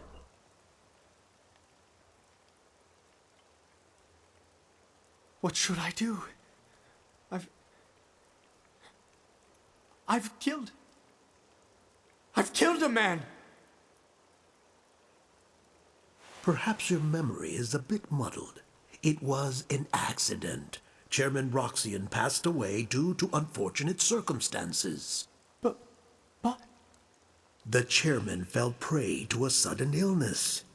It was beyond the doctor's abilities to save him. Leave everything to me. I will announce the chairman's sad demise to the people. No one else will be hurt. No one will question your highness's integrity, and the chairman's good name shall be preserved. Consider this. If our nation lost both the chairman and your highness, it would plunge into chaos. If that were to happen, Gotza would undoubtedly take advantage of our weakness and invade. Yes, Gotza would. Remember, they have plotted against Kent and wore down Ura during the recent war. If Ura were to falter now, it would be an invitation for Gotza to invade. What should I do? There is only one thing your highness must do, and that is to protect Ura. Ura. Yes, your highness. Like your father, you must lead your people with confidence and conviction. It is your solemn duty to overcome the incident that occurred today. That is true. It is my duty. Gongora, will you stand by me? Always, your highness. If it weren't for you, Gongora, I don't know what I would do. You sell yourself short. You are an able administrator, and you will one day be a fine king. Now then, today you must rest. Like putty in his Beginning hands. tomorrow, you will be a very busy king.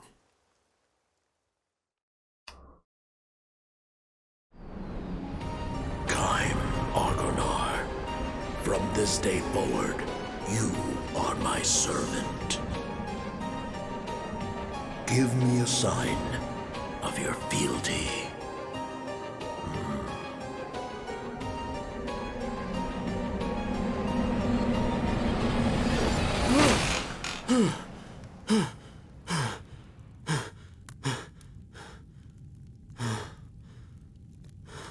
Welcome back, Kaim.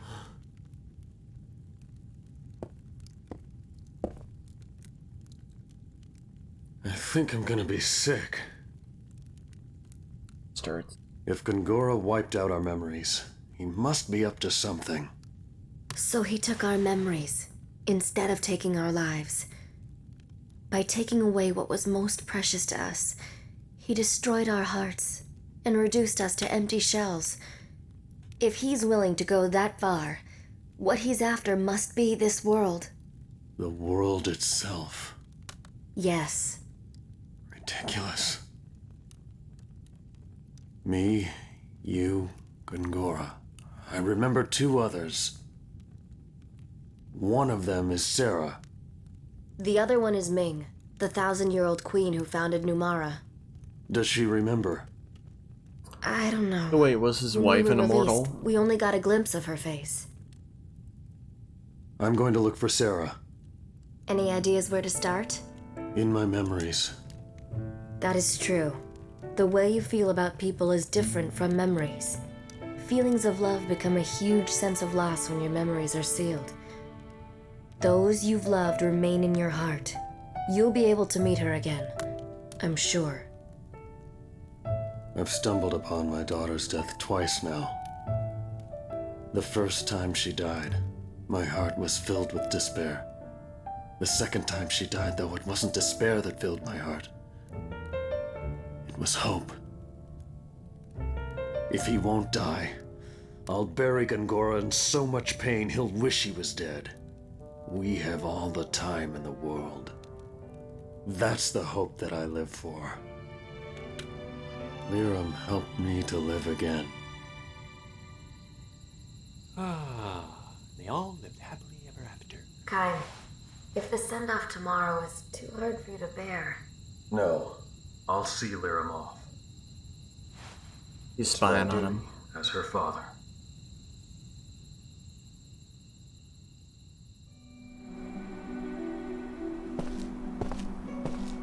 Good morning. You must be Miss Liram's father. Funeral director Melvie. Miss Seth contacted me. I'm here to assist in sending Miss Liram off. Where's Mom going? She will return to Mother Ocean, who brought us to this land long ago.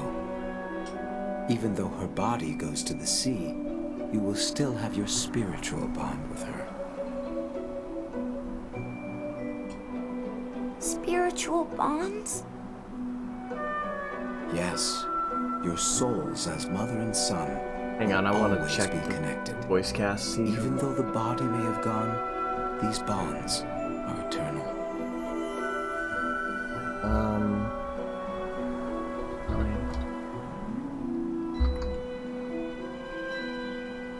Where's Lost Odyssey?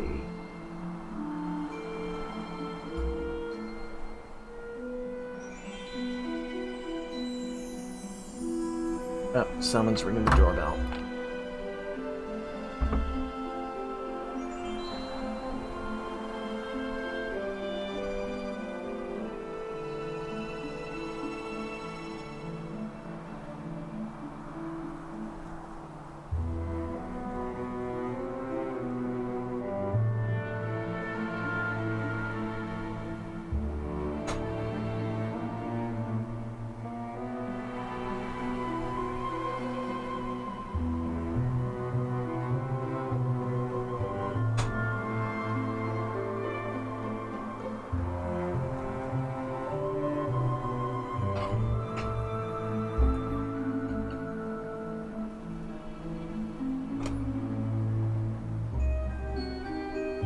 Let's see, I'm just looking at the, let's see.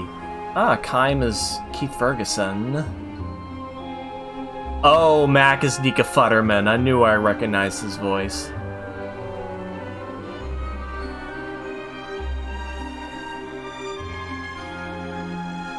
He sounds like Dogen from Psychonauts.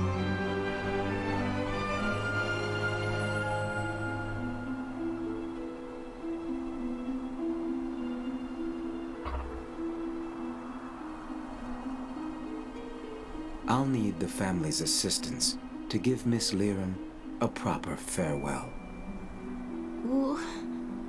What should we do? It's nothing difficult.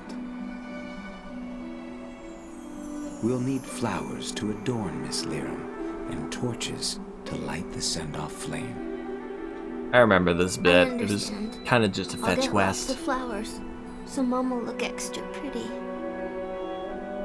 Then, if you would take care of the torches, please. You all right? Yeah, but I want to do something too. Certainly. I'll have you help me later. Well then, the first thing is to gather the flowers, please. Okay, gathering the flowers.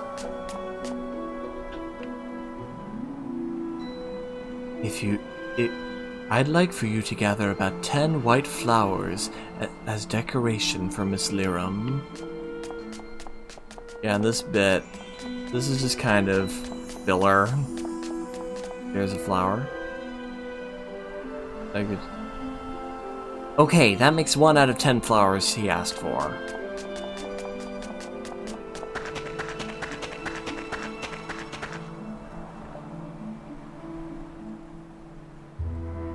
Two out of 10.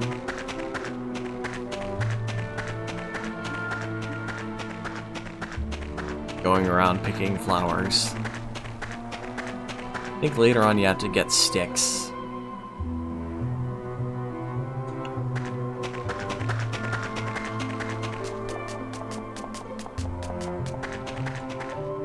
I try to do it quickly.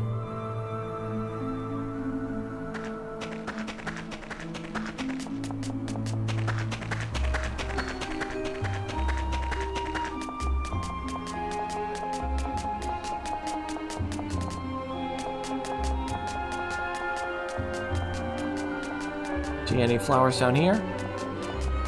Running. Running and running. Let's get it started in high. Let's get it started in here. There's a flower. Fleur.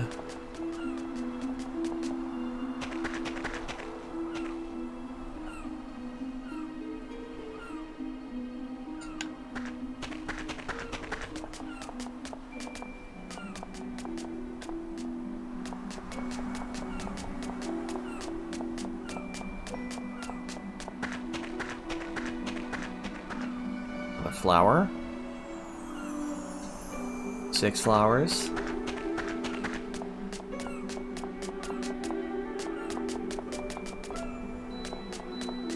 There's another flower.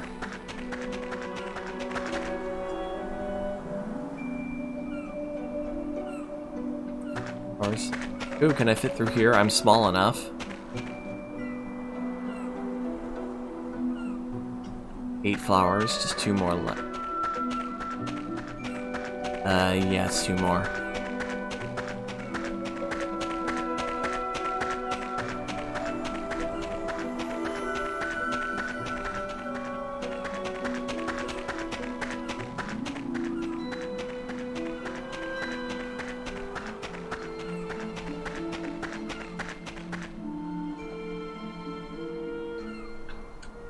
Okay, just 1 more flower.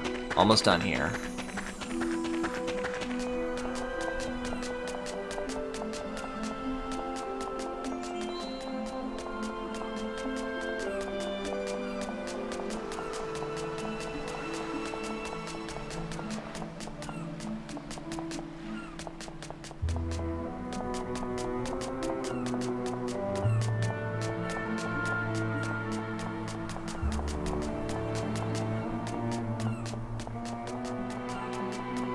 Oh, there's the last one.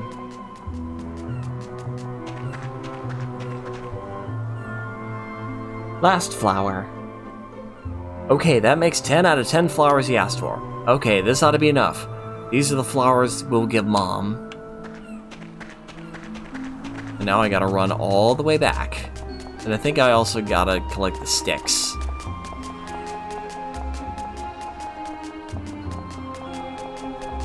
I wonder if this is just to help you to process what went on.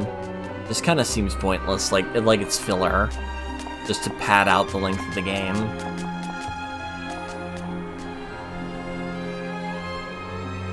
Ah, you've gathered the flowers. This should be enough to send Miss Liram off through her final journey. All right, Mr. Kime, please gather the branches for the torch. Alright, now we got branches. Tent and torches to light. Sticks.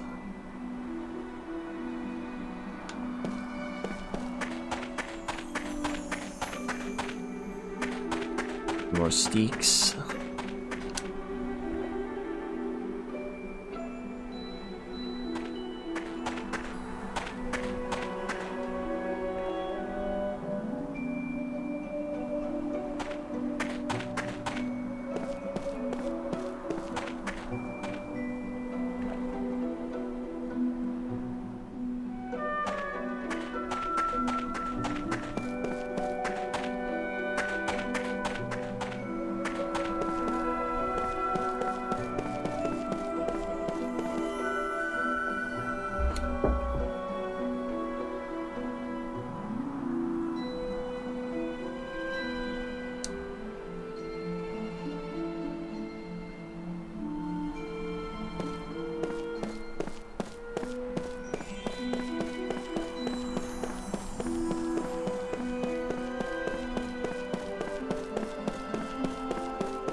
10 out of 10.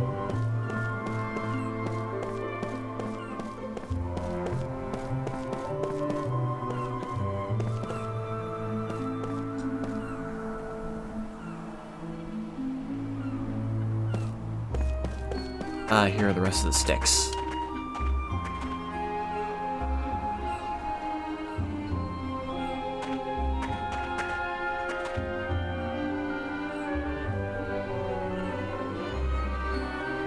That should be enough.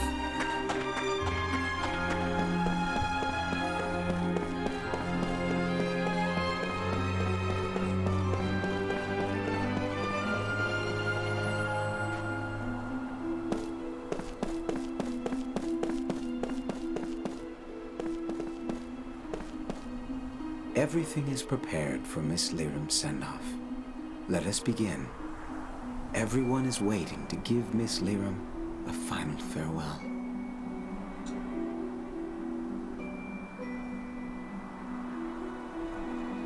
All right. Final I farewell. don't see Mac around.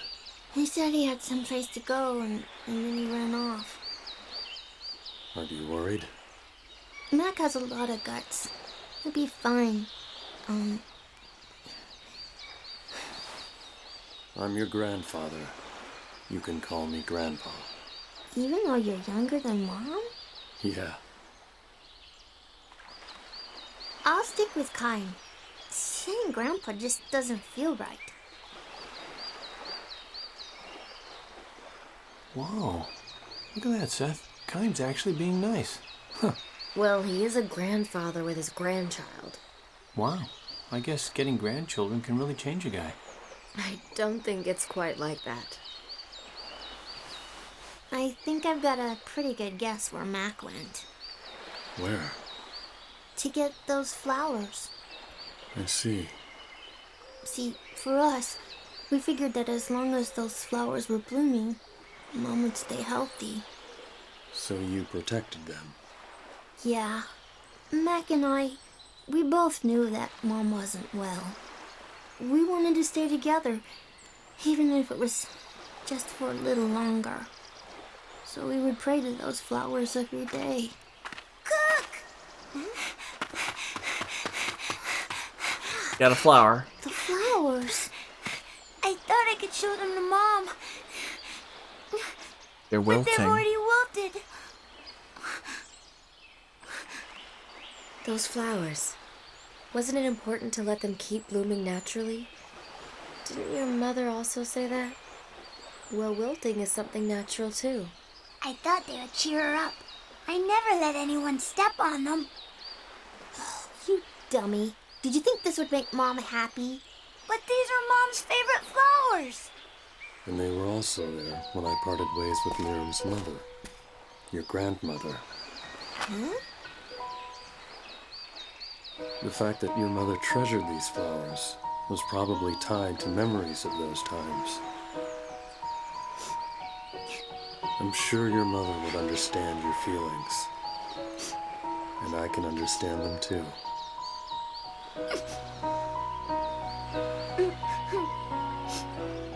You're a good person, Mac. You're nice too, Kyle. I am. Yep. I thought that about you just now. Is that so?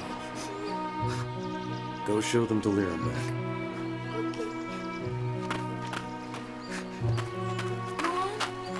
Mom. I'm a little emotional about things like this, I guess. Well, I don't handle these things too well either.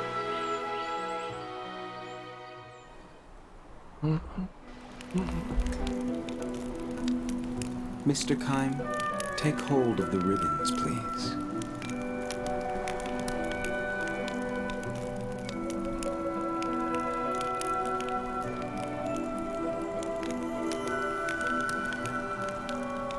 These ribbons are the only thing that tie us, the living, to Miss Lyram, the deceased. Miss Lyram must now begin her new journey. Our final duty is to sever our ties with her in the form of these ribbons. Please watch Mac. He shall give us the courage to sever these ties. That is his role. You shall cut your ties with Miss Liram, while your undying love for her remains in your hearts.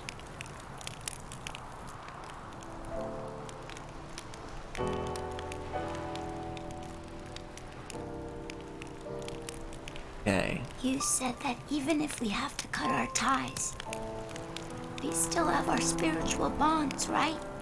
Right.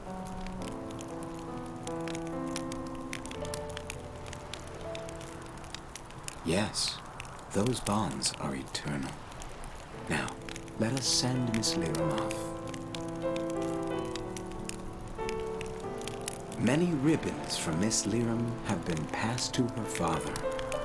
When all of them have been severed, Miss Liram shall begin her journey out into Mother Ocean.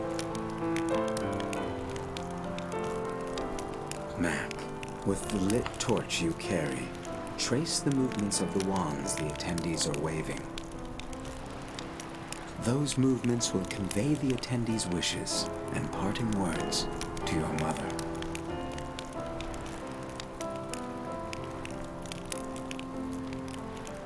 If you perform a move incorrectly, the attendees' good wishes will not be conveyed. If that happens, try again to match the movements of the attendees. When you correctly trace the movements with your flame, the attendees' torches will light up. Then the attendees will sever the ribbons with their flames to represent their own connections and to make their unseen bonds eternal. When all of the ribbons are severed, Miss Liram will start her journey. Are you ready, Mac? Okay, I think I don't remember how this works. Let us sever our physical ties with Miss Liram.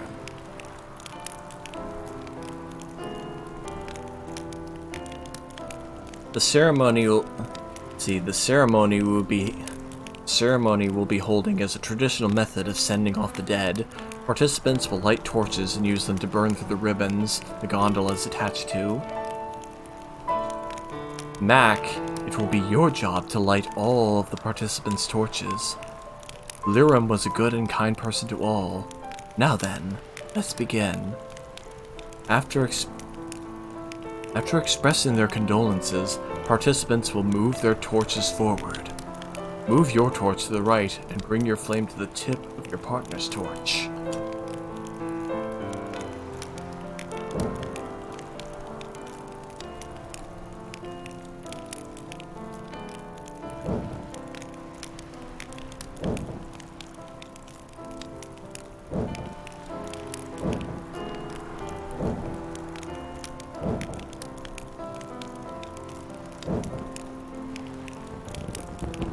Yes, that's how you put them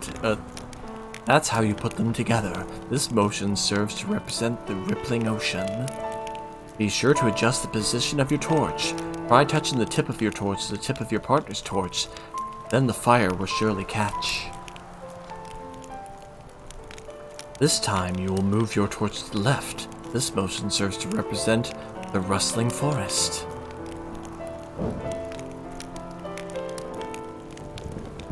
Next, you will raise your torch up. This upward motion serves to represent the endless sky. Now you will lower your torch toward the ground. This downward motion serves to represent the solid earth. The torch has been lit. It's time to say your final goodbyes to your mother. Stay strong, alright?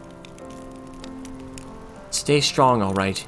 You've got Cook with you.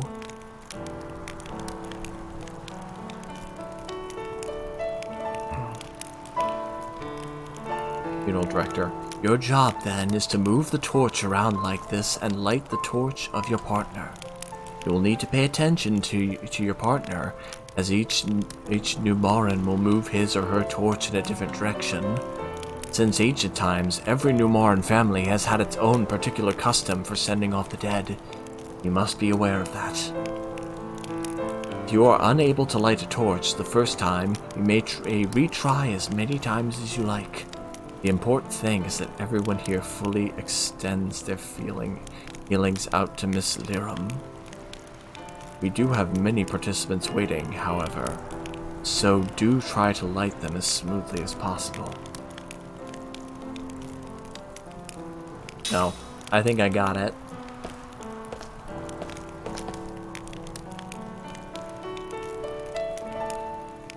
My condolences to your loss. If you need anything, just ask. There's no need to be shy.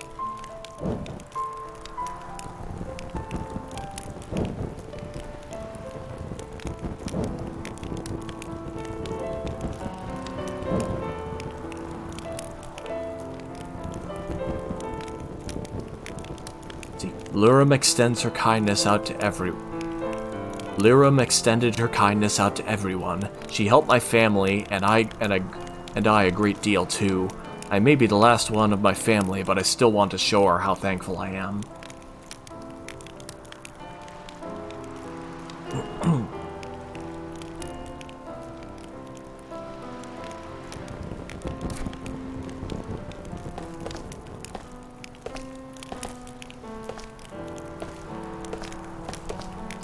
Lirum was such a gentle person. I knew she was ill, but I never thought it would claim her so fast.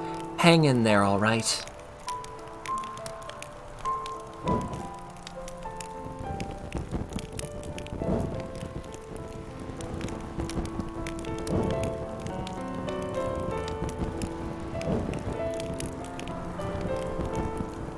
I always looked up to Lirum as a woman. I wouldn't mind becoming a mother like her someday. I'll miss her dearly, but I want to show her my smile one more time.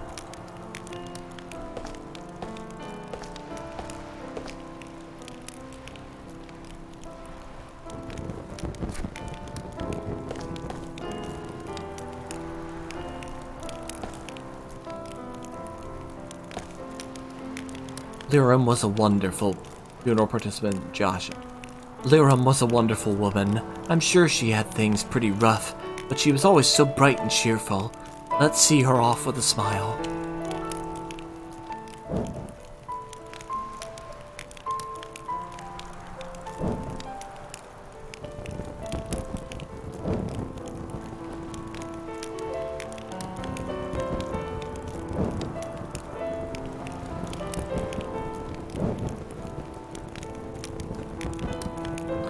Well done. That was some fine lighting. Now it's time to say my goodbyes.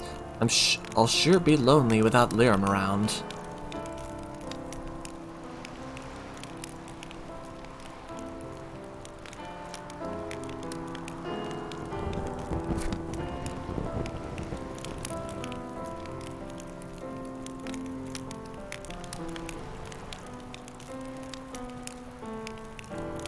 It's such a shame that she was so young. Let's make sure your mother has nothing to worry about when we see her off, all right?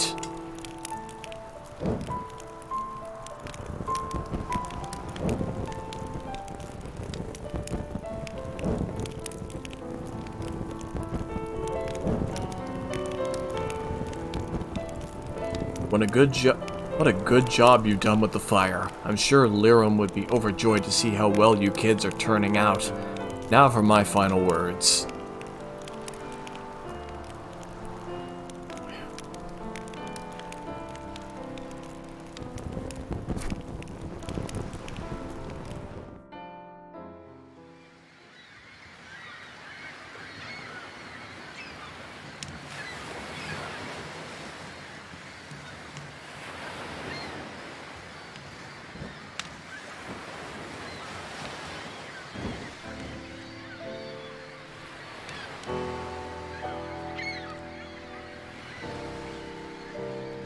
Okay, so they just toss the burning sticks into the ocean.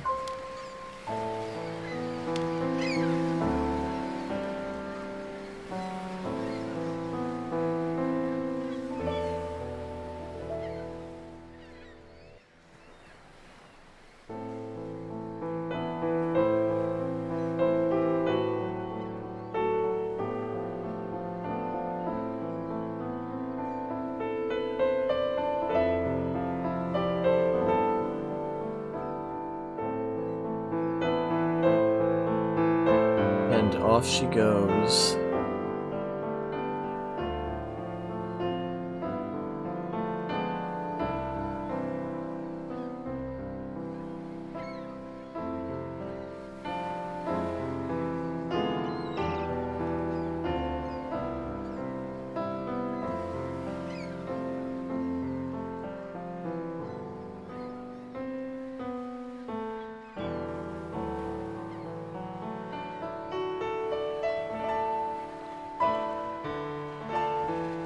There's the flower. Mac, I thought you would have cried more. Me too. You know, you haven't cried since the funeral began. It's so strange. I don't know why I can't cry. You seem so calm. Kayum. Was your mother happy?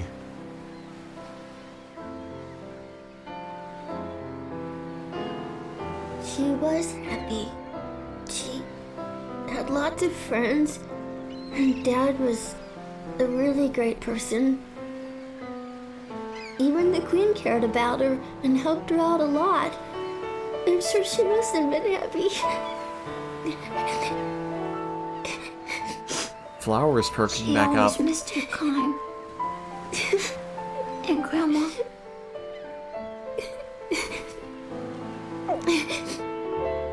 You don't cry anymore, do you, Kayum? You're strong, Kayum. I heard from Mom that you are immortal and invincible. It's amazing. Not dying. It's really great. Not necessarily. Why not? Yeah, no kidding. It means I see so many people that I care for pass on, like your mother. You've seen it a lot? Yeah, enough to lose count. That's why you got so strong. But it must hurt. It does. I want to grow up to be strong like you, Kayum. Even if it hurts. Even if it's tough. I won't cry. I'm gonna be strong. Right.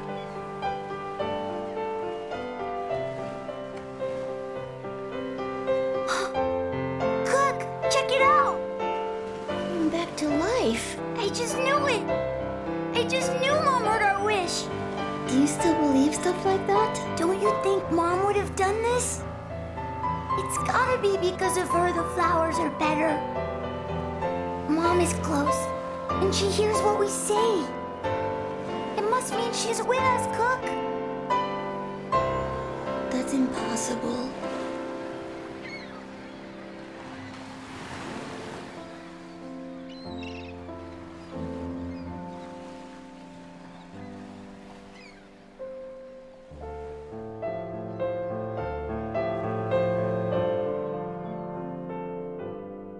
Seeing your daughter off.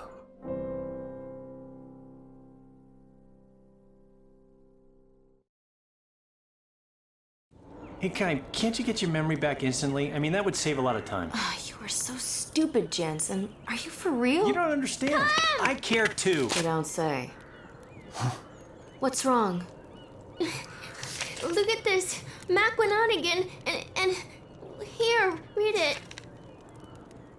I'm going to meet Mom in the Crimson Forest. I want to show her these flowers. Crimson Forest. Ah, kids. It's supposed to be a place where you go to meet the souls of the dead. But the Queen has forbidden anyone to go in there. Oh, but he went anyway, huh? That little... I'm gonna go look for him. Wait, Cook. Wait. It's too dangerous. Not without adult supervision. I'll go with you. We'll go too. What? We? No. Are you saying we? As in me? Yeah, I did. Look it. You know, the Queen says don't go in the forest. I think she's very wise. I don't think we should go to the forest. I'm gonna stay here and support the Queen. Would you quit whining? No. Save me, oh my Queen! Shut up and get moving. Let's go. I'm so not rested. Gee whiz, another hike. Oh boy. Oh, Jansen. Oh my goodness.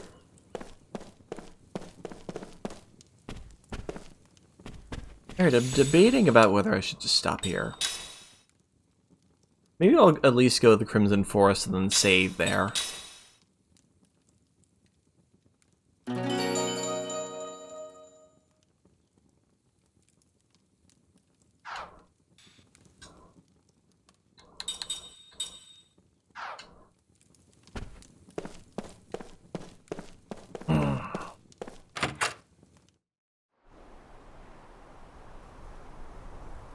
The Crimson Forest is in the mountains to the west. We better hurry. There are monsters showing up outside of town.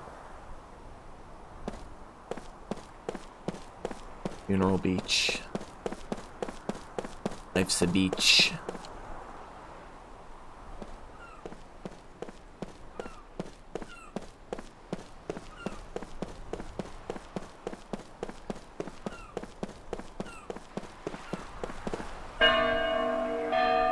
Oh, is this another dream?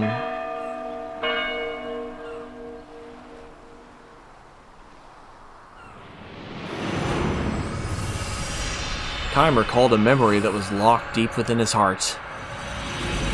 Okay, we'll just read this and then we're done. A dream has been revealed. Evening. Bell.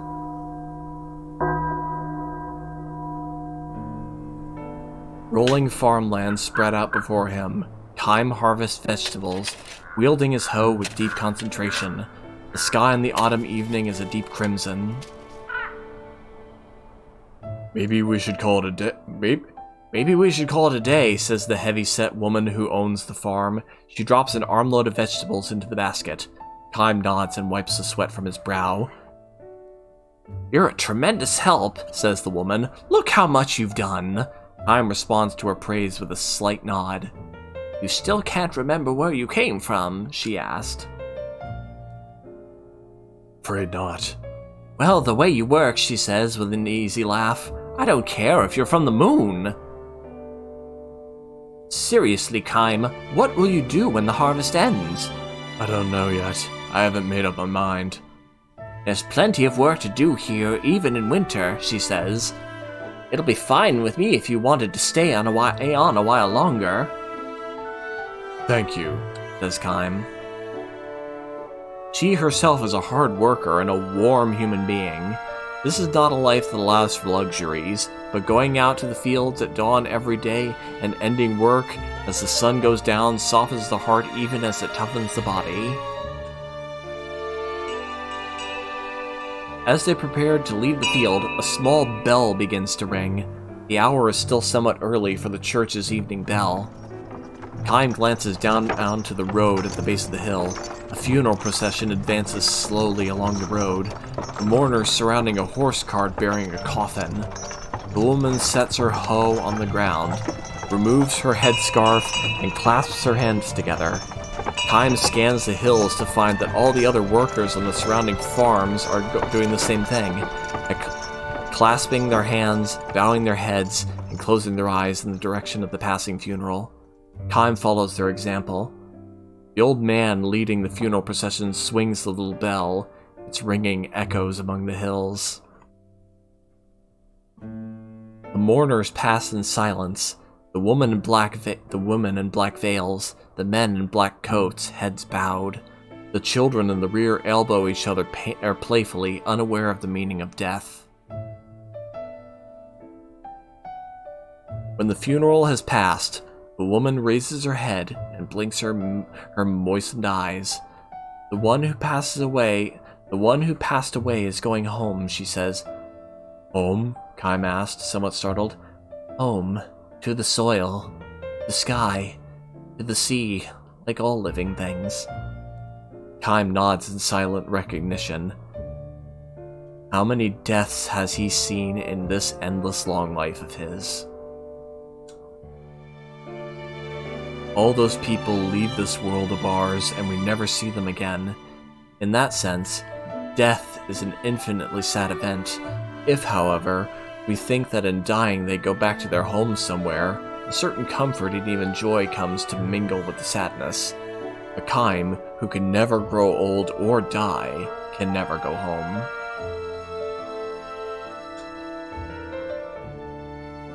The woman scoops up a handful of earth and says with deep feeling, "Many lives have been part of this soil, the lives of tiny living things we can't see, the lives of withered grass. If you think about it that way, our vegetables are made for us by the lives of many others." "I see." "Can I ask you a favor, Kaim?" "Of course." "If I should die while you're working here, will you scatter some of my ashes on this field for me? A handful would do."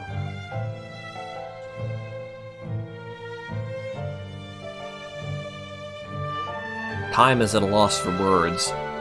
He forces a smile. Husband dead, children on their own, the woman lives by herself on the farm. Kaim knows that if he goes on working here, like it or not, he will eventually have to watch over the woman's deathbed, even if she were to die 100, 200 years from now. The church bell rings, signaling the end of the workday. The woman clasps her hands before her as she did when the funeral passed. "I have been allowed to come safely through one more day. For this I give my heartfelt thanks. May tomorrow be another healthy day for me." Her voice in prayer resounds forcefully in Kaim's breast.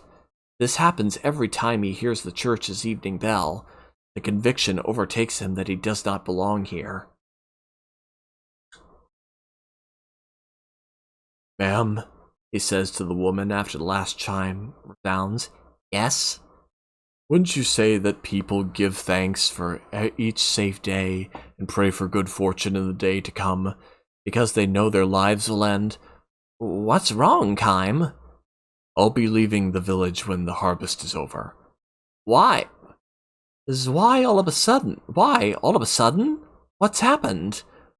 "I have no right to live here," he says. Ignoring her stupefaction,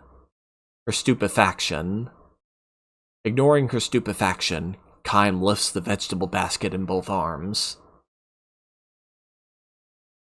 He takes another good, long look at the setting sun. "Where will you go, Kaim, if you leave here?" "I don't know. Somewhere." "Are you just going to keep wandering like this?" "I don't have any place to go home to," says Kaim. Hoisting the basket onto his shoulder, he starts down the hill. His back glows red in the setting sun. End. That one was a bit shorter than some of the other ones.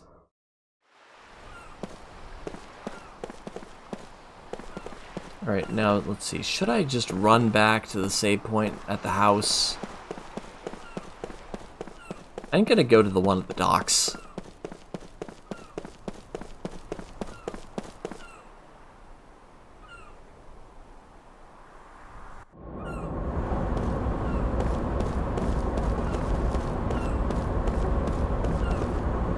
Oh crap, are we gonna get another one? Oh wait, this is probably story.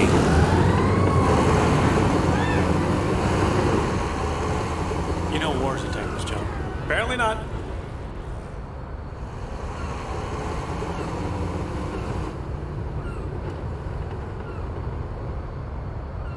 Damn, they must be planning to invade Ura.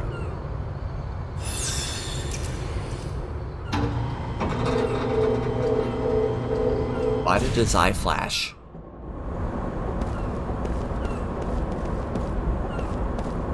Alright, now I can save. And that'll be it for today. And next week I will do it all again, starting with Tunic on Tuesday. Adios.